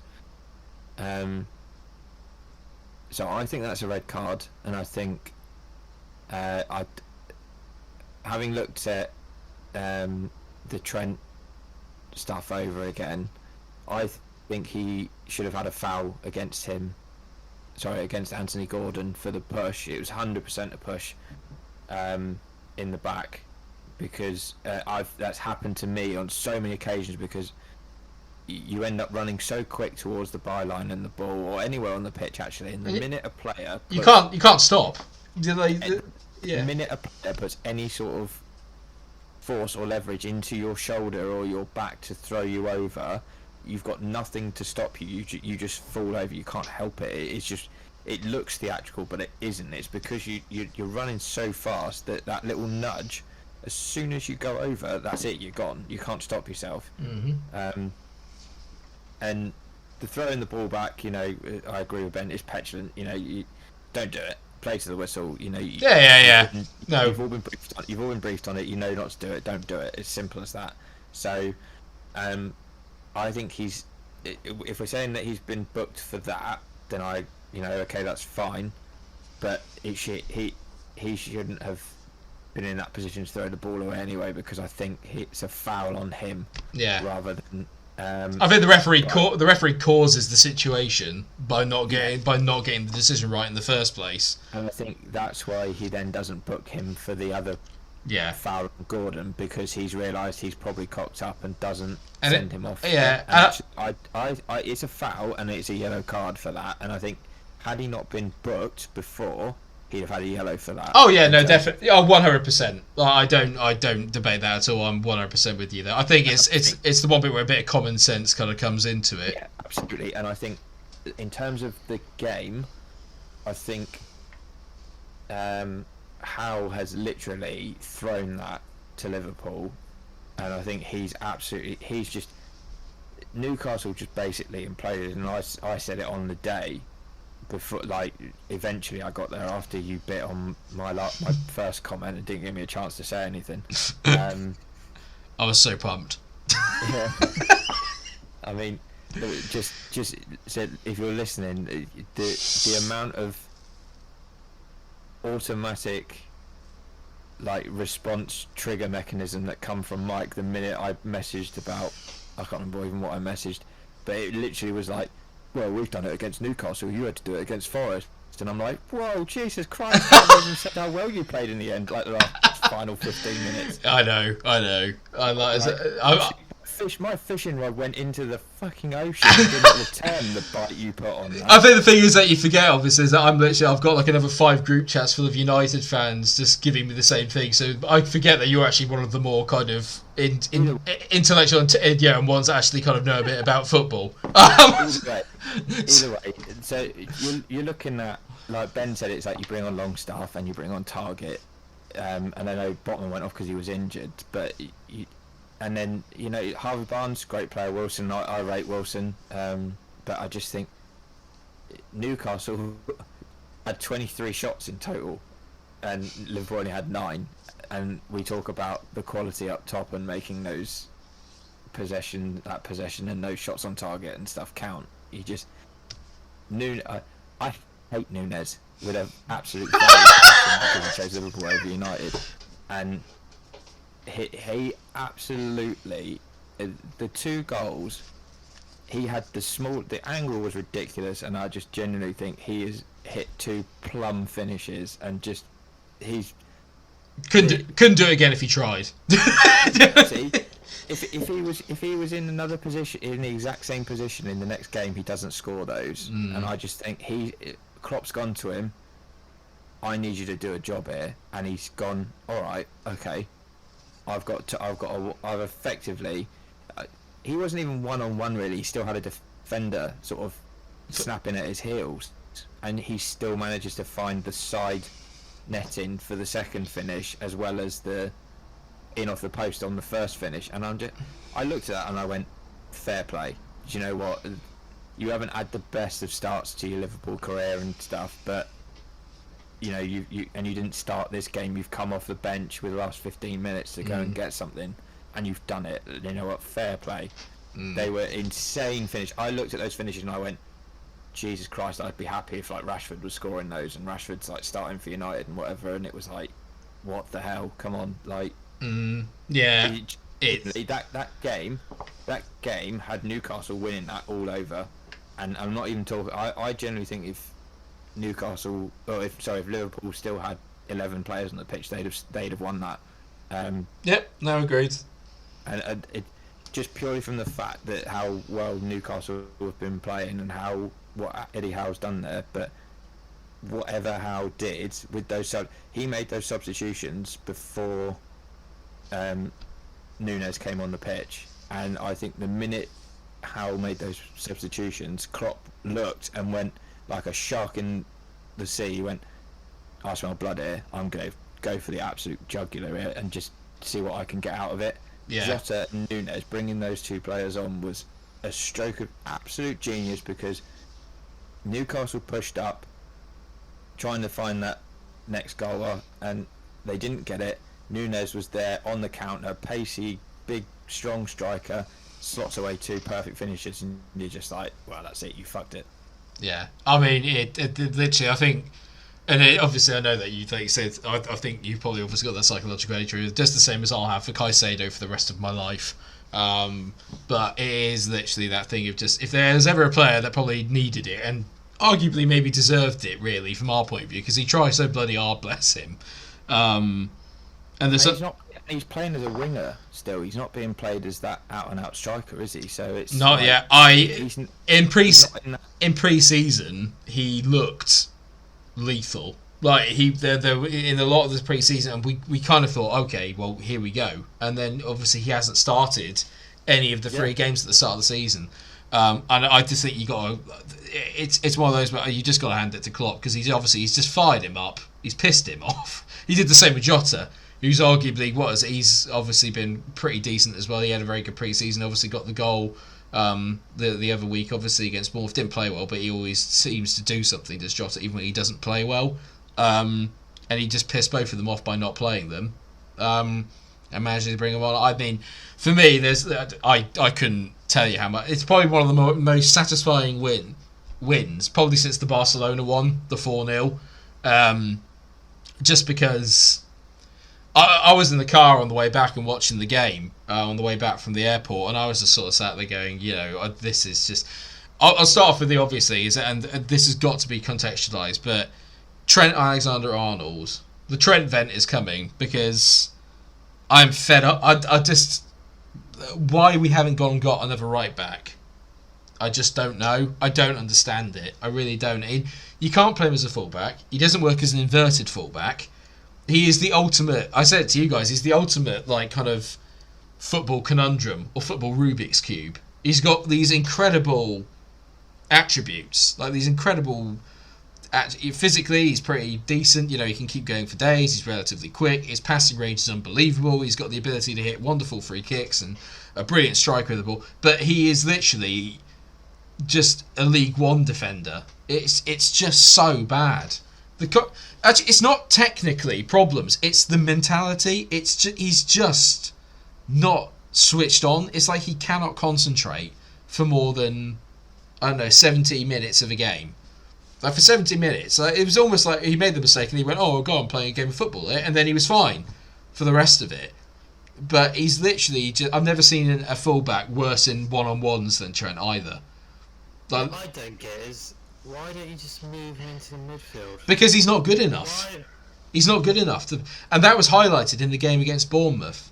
Because he's not got that ability to turn on the ball. And Sam will know what I mean here, is that when you've got you facing towards your own goal and people are pressing you, you've got to have that brilliant ability to sort of take the ball on the half turn, take a touch and ping it out. And he can't do it.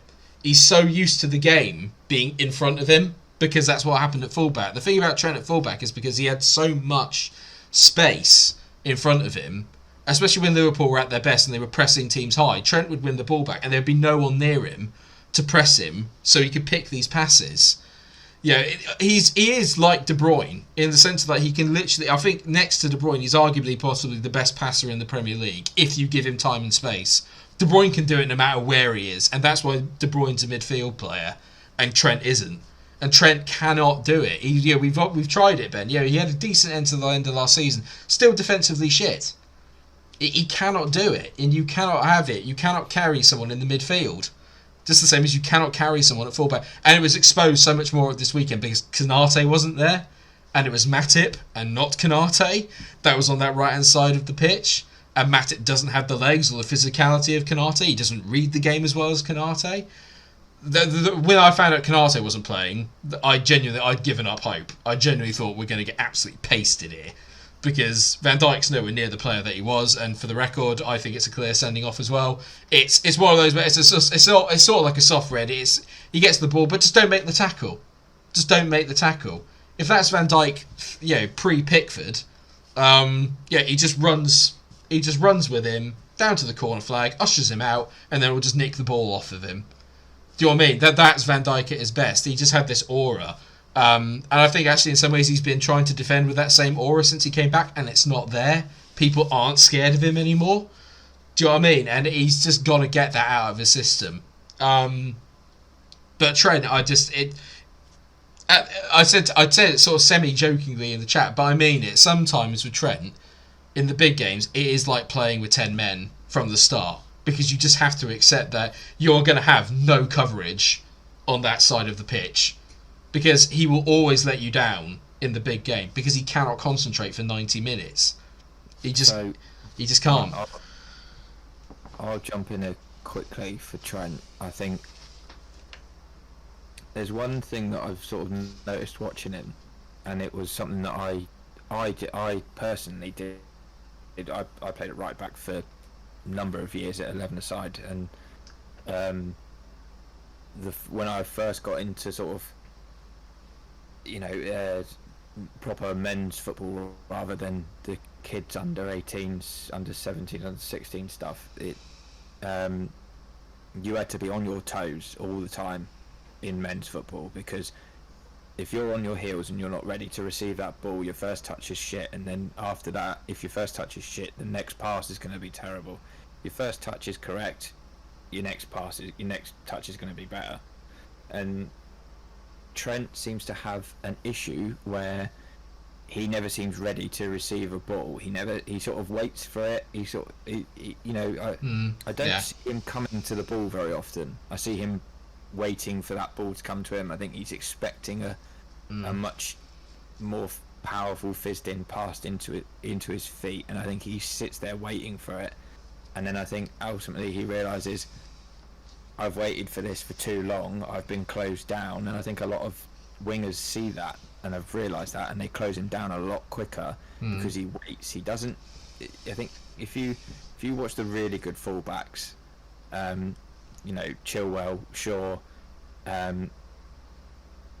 they drop in a little bit closer to the centre backs, or they get a little bit closer to the midfield, and they just, they come to that ball. The ball, so the chance for an opposition player to close you down is not, there is less chance that you're going to get closed down and not be able to pick a pass or have a poor touch and get away with it.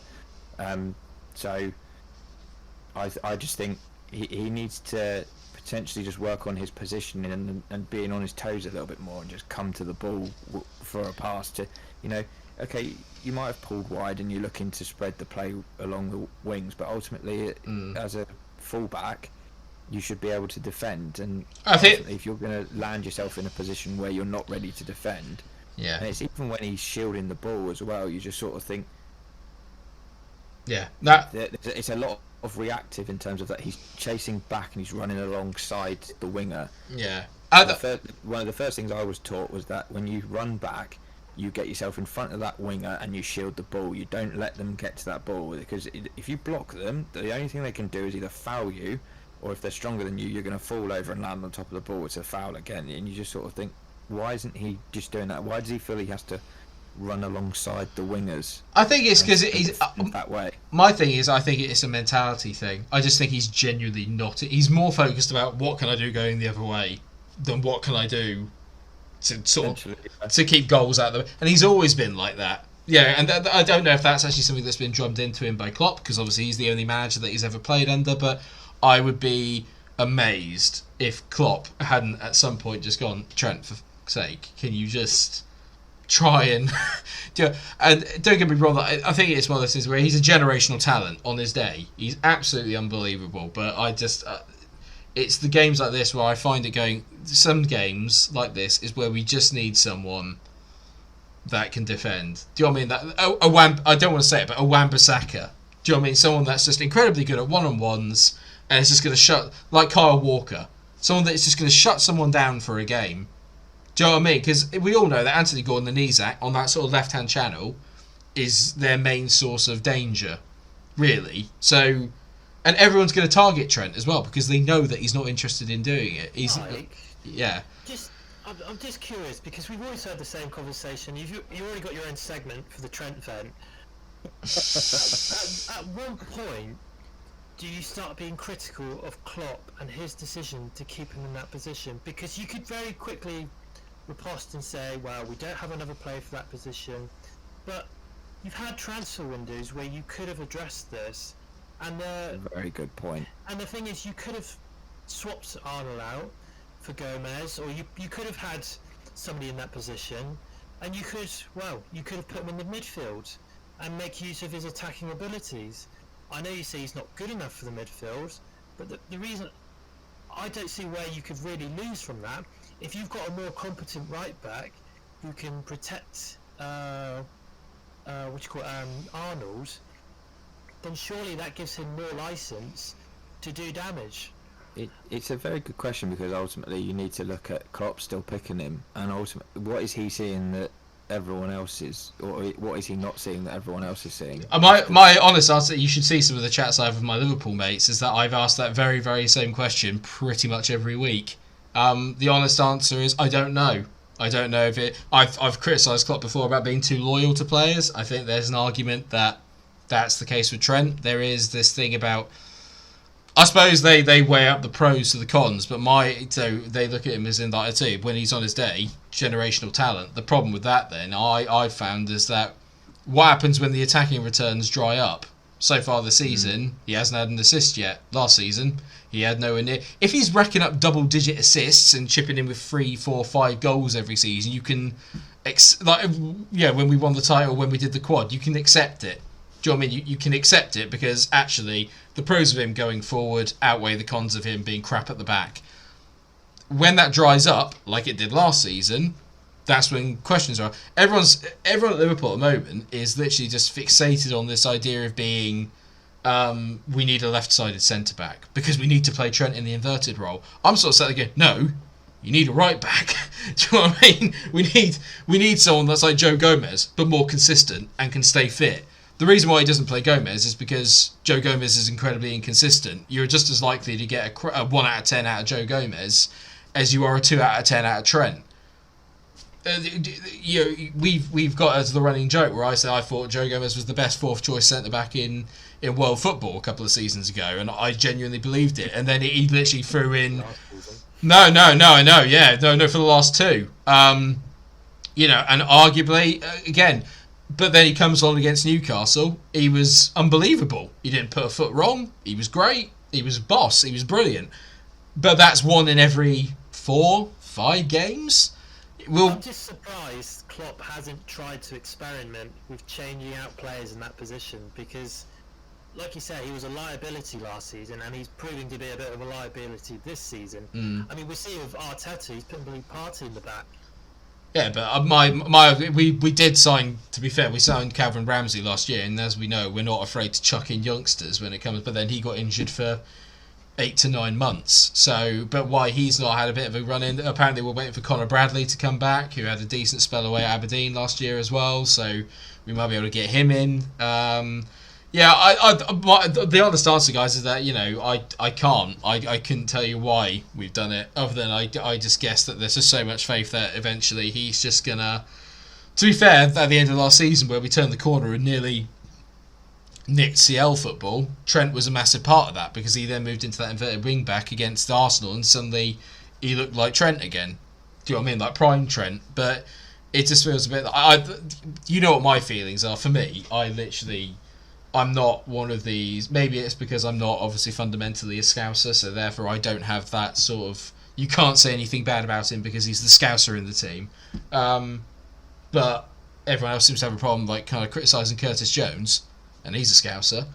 It just feels like Trent is sort of like just beyond reproach, and I don't understand why. He's a poster boy.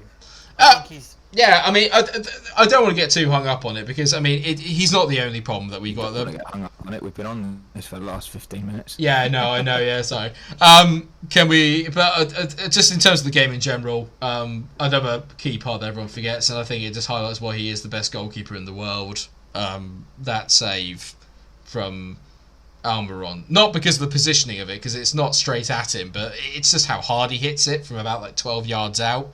And how Alisson saves it onto the post and then gets it away is unreal. And I mean, I think the biggest thing I'll take away from it is that literally it was just, for me, there were just sort of. It might be a one-off game, but it just felt like, especially because we went down to 10 against Bournemouth last week, and I'm pretty sure if that was last year, we played better with 10 men last week, just the same as we played better with 10 men this week. It's just one of those things where maybe that sort of mentality that made us the only real team that could challenge City for like the last 4 or 5 years, maybe I thought that had gone completely after last year, because there was no mentality shown at any point really last season. Any time something went wrong, it just seemed to kind of capitulate. But I do feel that maybe it is sort of still there, which gives me hope for the rest of the season. I think a lot of it hinges on the next few days or so, in terms of the transfer window. I think that maybe that's where we can sort of finish along with some of the VAR crap that's gone on and Mike Dean and whatnot. But if we can get in another centre mid and maybe a centre back, then I think actually we may well be able to challenge City. Injuries pending, obviously, but I feel a lot better about it now than I did. It just has I feel that sort of momentum. If we can go and beat Villa next week, I'll suddenly feel a lot more. I'll believe that we can be there or thereabouts come the end. Not winning it by any means, but we can at least maybe make it a bit competitive. Because the front line is unbelievable. And I know everyone kind of bangs on about Salah and stuff, but the guy's got, he's got a goal involvement in each of his last 9 Premier League games. The bloke's irreplaceable, and I just love him to death. And all the kind of crap that's come out this week has just been really. I've laughed it off and stuff, but yeah, there has been a part of me that I think I've never cried over a footballer leaving or retiring. I didn't even cry when Gerrard did. But I think if Mo were to leave, I probably would. I think I'd really, really struggle with that. So I mean, for us, it's a massive 3 points. It's definitely 3 points that I didn't expect us to get before the game. Obviously, with the circumstances, I would have taken a draw to come away with all 3 and have hopefully a fully firing Darwin this season. It feels like it's arguably the best. It's the best result we've had in a while by an absolute mile. And to be fair with the fixtures we've had, to be sat on 7 points after 3 games, and 2 of the trickiest away days that you'll probably have in the season, I'll take that every day of the week. I'll tell you what. I mean, I don't know about you, Sam, and I don't want to take any kind of gloss off what Liverpool did, because I think it is a great achievement what you did on the pitch, and I think you were certainly the better team and you showed your strengths. But I look at Newcastle on the day, and I honestly think their best player, well, their best asset is their stadium, their fans, because I think for the most part it's really kind of shown just how weak their bench is and how much they just lack depth. And I think this is the first time I realised they probably will struggle in the Champions League, because I just don't think they've got any depth, and I'm really surprised they haven't spent a lot of money this season. I know they've spent about 100 million in terms of net spend, but I'm just looking at the players they've brought in. I just don't think that these are Eddie Howe transfers. These are the transfers you would get when you're in Bournemouth and you're trying to develop players and kind of get more out of a player. But you're talking about Newcastle being bought out by one of they're the richest club in the world now, and though they still have to kind of stick within FFP, they still have enough freedom to bring in players, a lot more than they have. One of the best things that Newcastle have, I'm right, is their stadium. The fact that they've got when you go there as an away fan, you are up in the absolute heavens. You've got no chance really of a rocking St James's Park. There's no way your team's going to hear you. And I think Liverpool, their fans weren't heard until the Nunez scored their first goal, and then the exodus that happened in that Newcastle from the Newcastle fans when Nunez scored the second, and how loud they were singing, and that was only because all the bloody Newcastle fans had left. Yeah, I think actually is. I don't know about you guys, but I think it can be, and we all know what it's like actually.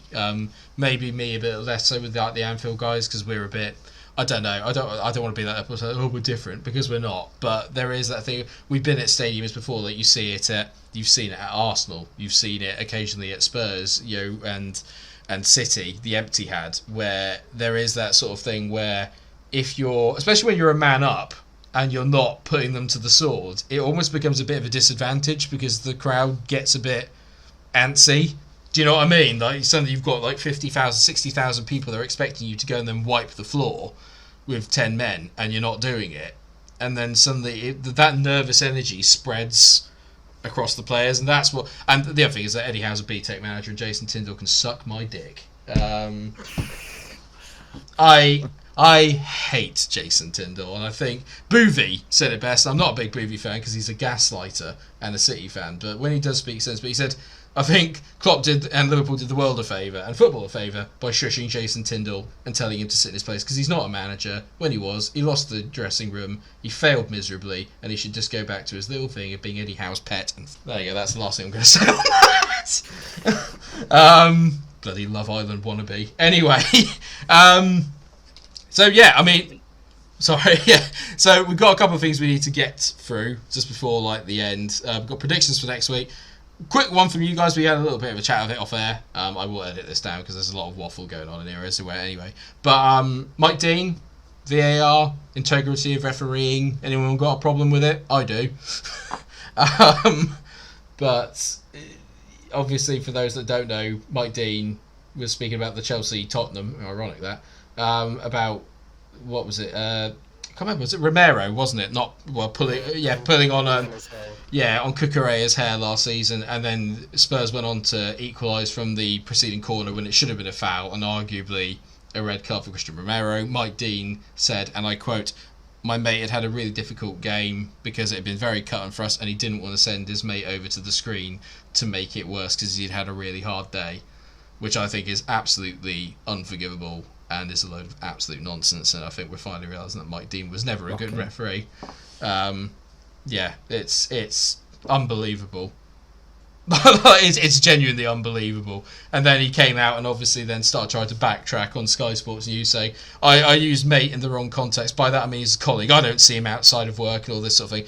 It's the old refereeing fraternity where we're all in it together and no one can say anything bad about us and this, that and the other, and there's no accountability for anything. I mean, I don't know if I just wanted to get your guys' sort of take on it. I mean, I think it's a farce, basically, and I think Mike Dean's wrong. I mean, I'm all up for honesty, but I think it's wrong for him to do that, because now he's obviously not part of that refereeing fraternity anymore. He's just literally thrown all his ex-colleagues under the bus and put in added pressure on them for no reason, because now everyone's going to be thinking anytime there's a contentious decision or something doesn't get checked by VAR, is that because they're protecting their mate? Is that because they don't like this club? Is it because of this? And then you're literally we've been trying so hard, or a lot of the media have been trying so hard to give referees respect. To do that just undermines everything, because respect is sort of earned.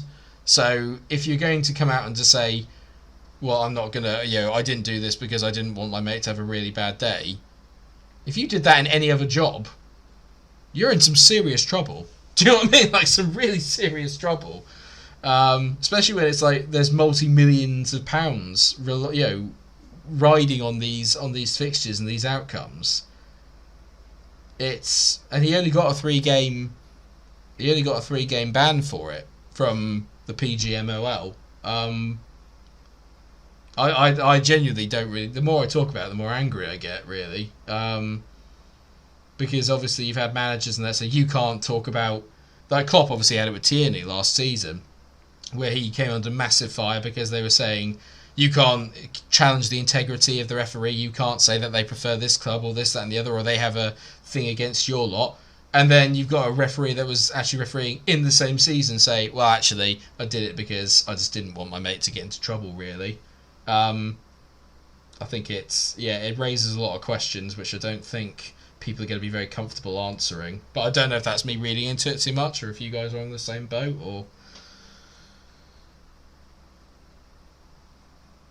I think for me it just shows that, and we said this, that there's no retrospective punishment and that referees actually aren't worried about making a wrong decision anymore, because all those committee boards and stuff that are already there in place to effectively put the punishment in place are all their old mates. They're all mates. They know what they're doing. And I think Howard Webb, if it was me, I'd be literally sweating my tits off going, what the hell am I going to do to save this season for the refs? Because they've all been thrown under the bus, and I agree with you, mate. I think it's shocking. So yeah, it really is. It's just I'm still a little bit in disbelief that you'd be that. I mean, well, to be fair, it's classic Mike Dean, isn't it? It's let's make it all about me. So yeah, it doesn't surprise me who's done it, but yeah, I think for me it's difficult.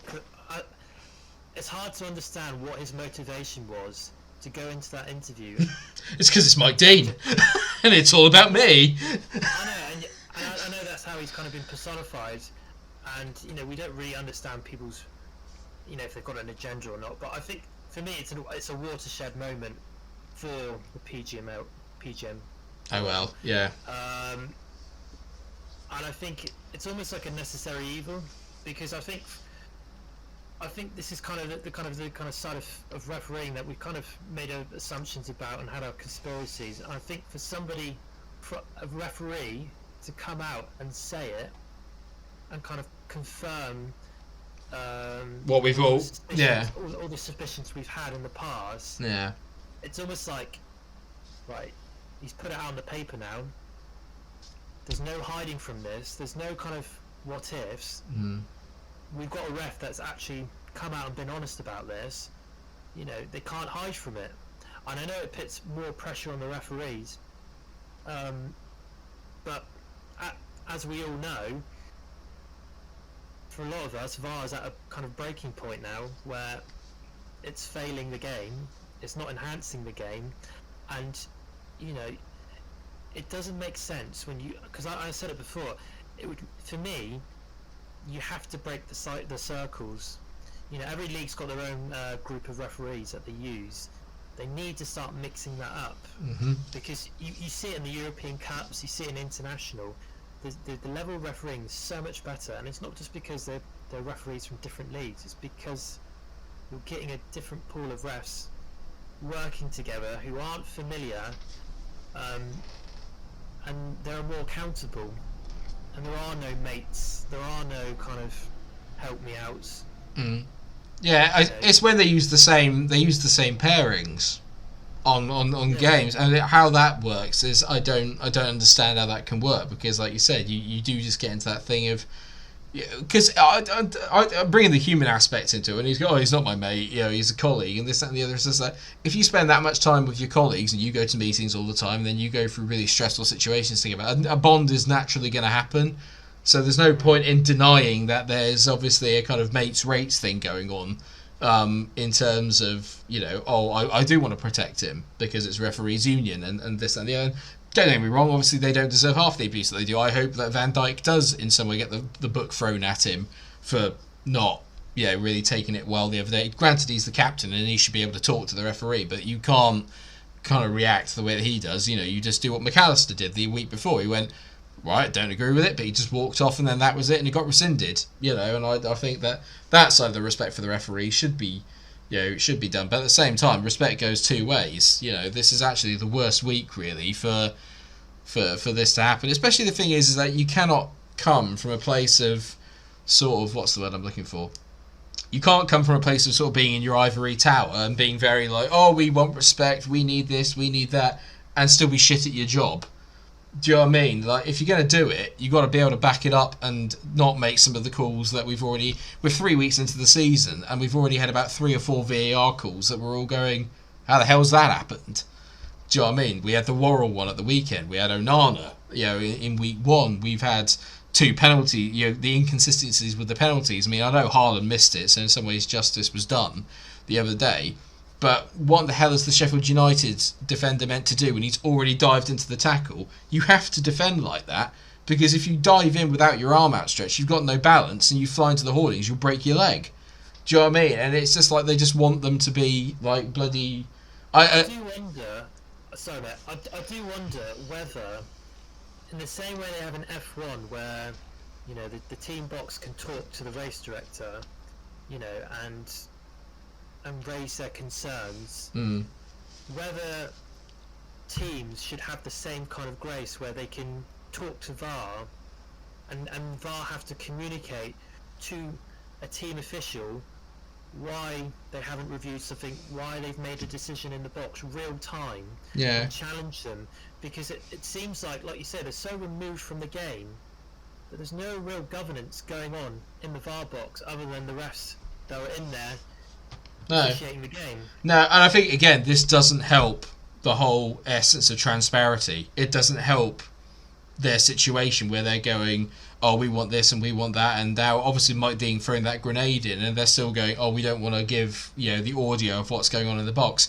That's not going to help the situation, because that just makes it look like we've all suspected that there is something to hide. Do you know what I mean? Because it's, well, why wouldn't you? Why don't you just give whatever the audio is in the VAR box? What's the problem? Do you know what I mean? The same way you can have a conversation, in the same way that Klopp could have a conversation with the fourth official and be like, what's going on?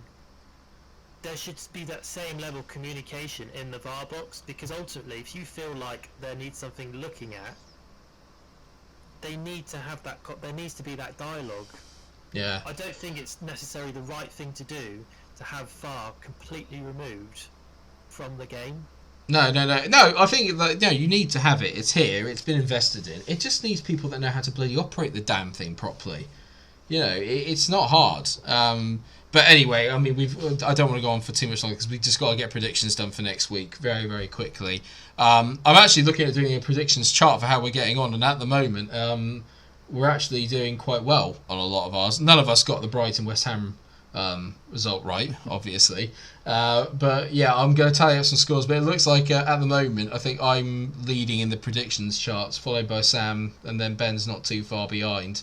So what I've done is I've actually done it as sort of, if you've got the result wrong, it's a 0. If you've got the result right, then it's 1 point. If you've got the score correct, it's 3. So yeah, I'll obviously send that over. We'll have that ready for next time out. We might as well quickly just go through next week's fixtures then, on the prediction route. So we'll go Friday night football, which should be an interesting game. Now that Sam has said that Luton won't win a game all season, you've got Luton versus West Ham on Friday the 1st of September, 8 o'clock kickoff. I would say live on Sky Sports, but we're not sponsored by them, so I'll just say it's the Friday. It's the Friday. If they want to, you're more than welcome. So predictions: Luton, West Ham. I'll start with you, Ben. 3-0. To Luton, yeah. No, to West Ham. Okay, Sam. Yeah, that was what I was going to go for. Yeah, 3-0 West Ham. I'm going to go for. I'll go 2-0 West Ham. I think 2-0. Will probably be a cagey affair, but probably 2-0. The big one, if you like, apart from Arsenal versus United, but Saturday early kickoff is Sheffield United hosting Everton. Sam? Jeez, that's got 0-0 written all over it, hasn't it? Potentially. Yeah, I part of me thinks Everton will probably lose, but I think that's 0-0. Ben? I'm going to go a bit crazy. I think 2-1 to Everton.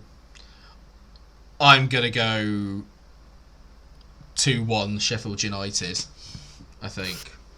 I think Sheffield United will get the win, but I do think Everton probably will score. In the 3 o'clocks, there's actually 4 kickoffs. Lucky us. You got Brentford and Bournemouth. Brentford hosting Bournemouth. Sam? I think Brentford 2-1. Ben? 3-1 to Brentford. I'm going to put my... I think Bournemouth are okay. I'm going to go 1-1, I think. I'll go 1-1. This is a fun one. Burnley versus Spurs. Ben? I think Spurs 1-0. Sam? Spurs 2-0. I'm going Burnley 2-1. Wow, you just had to do it, didn't you? I've got to get one of them right at some point. Okay. They've all got to win somewhere. But I like being a bit random. I'll go Burnley 2-1, just to mix it up a little bit. Chelsea Forest? Sam first. I've got Chelsea 2-0. Ben? Chelsea 4-1. I'm going 2-2. I think for that, I can see Forest doing... I think they could probably get at them a little bit. I've not been that impressed by Chelsea, but we'll see. City v Fulham. 4-0 City. Ben? 1-1. Ooh, I 1-1. hope you're right, Ben. I hope you're right. City are ahead of me, sure. I don't know. I think they wobbled last game. Well, Pep isn't there either, is he? He's not there for that game either, is he? It's going to be his assistant again. 1-1 is good. I'll go 2-0 City, I think. This will be a fun one. It's Brighton at 5:30 again. Brighton are hosting Newcastle. 2-1 to Brighton. I think they'll bounce. Yeah. I think Brighton will want to come back. I think 1-0 Brighton. I'm going to go 3-2 Brighton. I think there's goals in it because I don't think Brighton can defend, and I don't think Newcastle are quite as good away from home as they are at home. I think Brighton will bounce back. I can't see De Zerbi tolerating what happened the other day. No. Palace versus Wolves on Sunday. That's a 0-0. If I've ever heard one. 0-0, you're going, Sam? 1-0 Palace. I'll go 1-1. I think 1-1. Liverpool v Villa.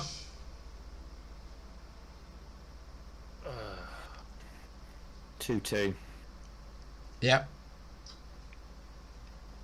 I'm gonna go 3-0 to Liverpool. I'm going to go. My head says 3-2 Villa, but my heart says 3-2 Liverpool. So I'll go 3-2 Liverpool, but I wouldn't be surprised if Villa walked away. I can't actually strangely see a draw. I can only see one or the other going for it because I just think both teams just attack. And then Arsenal v United to finish off the weekend. I'll start with you, Sam. Going off of how Arsenal played last game and how United played last game, but how inconsistent United have been, I reckon that's a 1-1. Ben? Going 2-1 United. I'm going 3-1 Arsenal.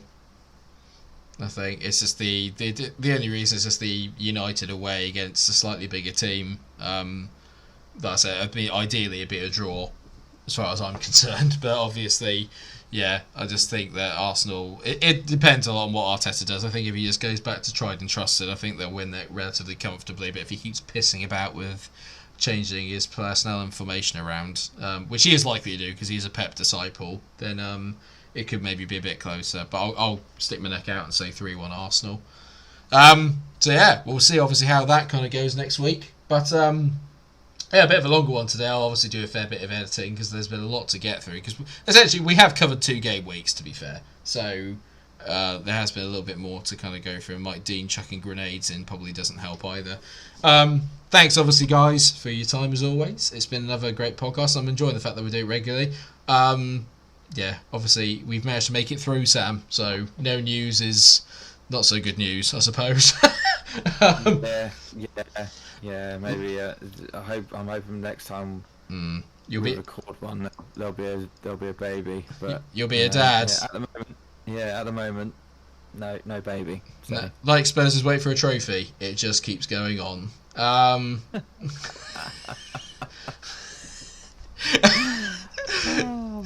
Always one jibe a week. But yeah, we'll see how we go. You've done very well, Ben, to not tease me about Salah today, but that's because there's nothing in it, so it's fine. Yeah, all right. In that case, then I think it's you hosting next week, Sam. Obviously, provided that yeah. If I can, yeah, it'll be you two on your own. Oh, there's got to be a mediator in there somewhere. I'll be. Yeah, it could be, but I'll be listening if I can't make it. So fantastic. All right. In that case, thank you obviously everyone that has stayed on to listen. Thank you obviously for supporting the podcast. If you want to leave a like or see comments and let us know what you think of Mike Dean, of Liverpool and the comeback and just VAR and just everything in general of all the teams. Our Spurs are still going to get relegated. I'm beginning to probably think I need to bite my words a little bit, but I can only live in hope. 33 points to go, Ben. And yeah, in that case, boys, I shall see you both next week. Thank you for your time as always. And to all the listeners, take care of yourselves, everyone. Stay cool. And we will see you again for Game Week 4, where hopefully it'll be another good weekend for all our teams. Well, boys, that's another one done.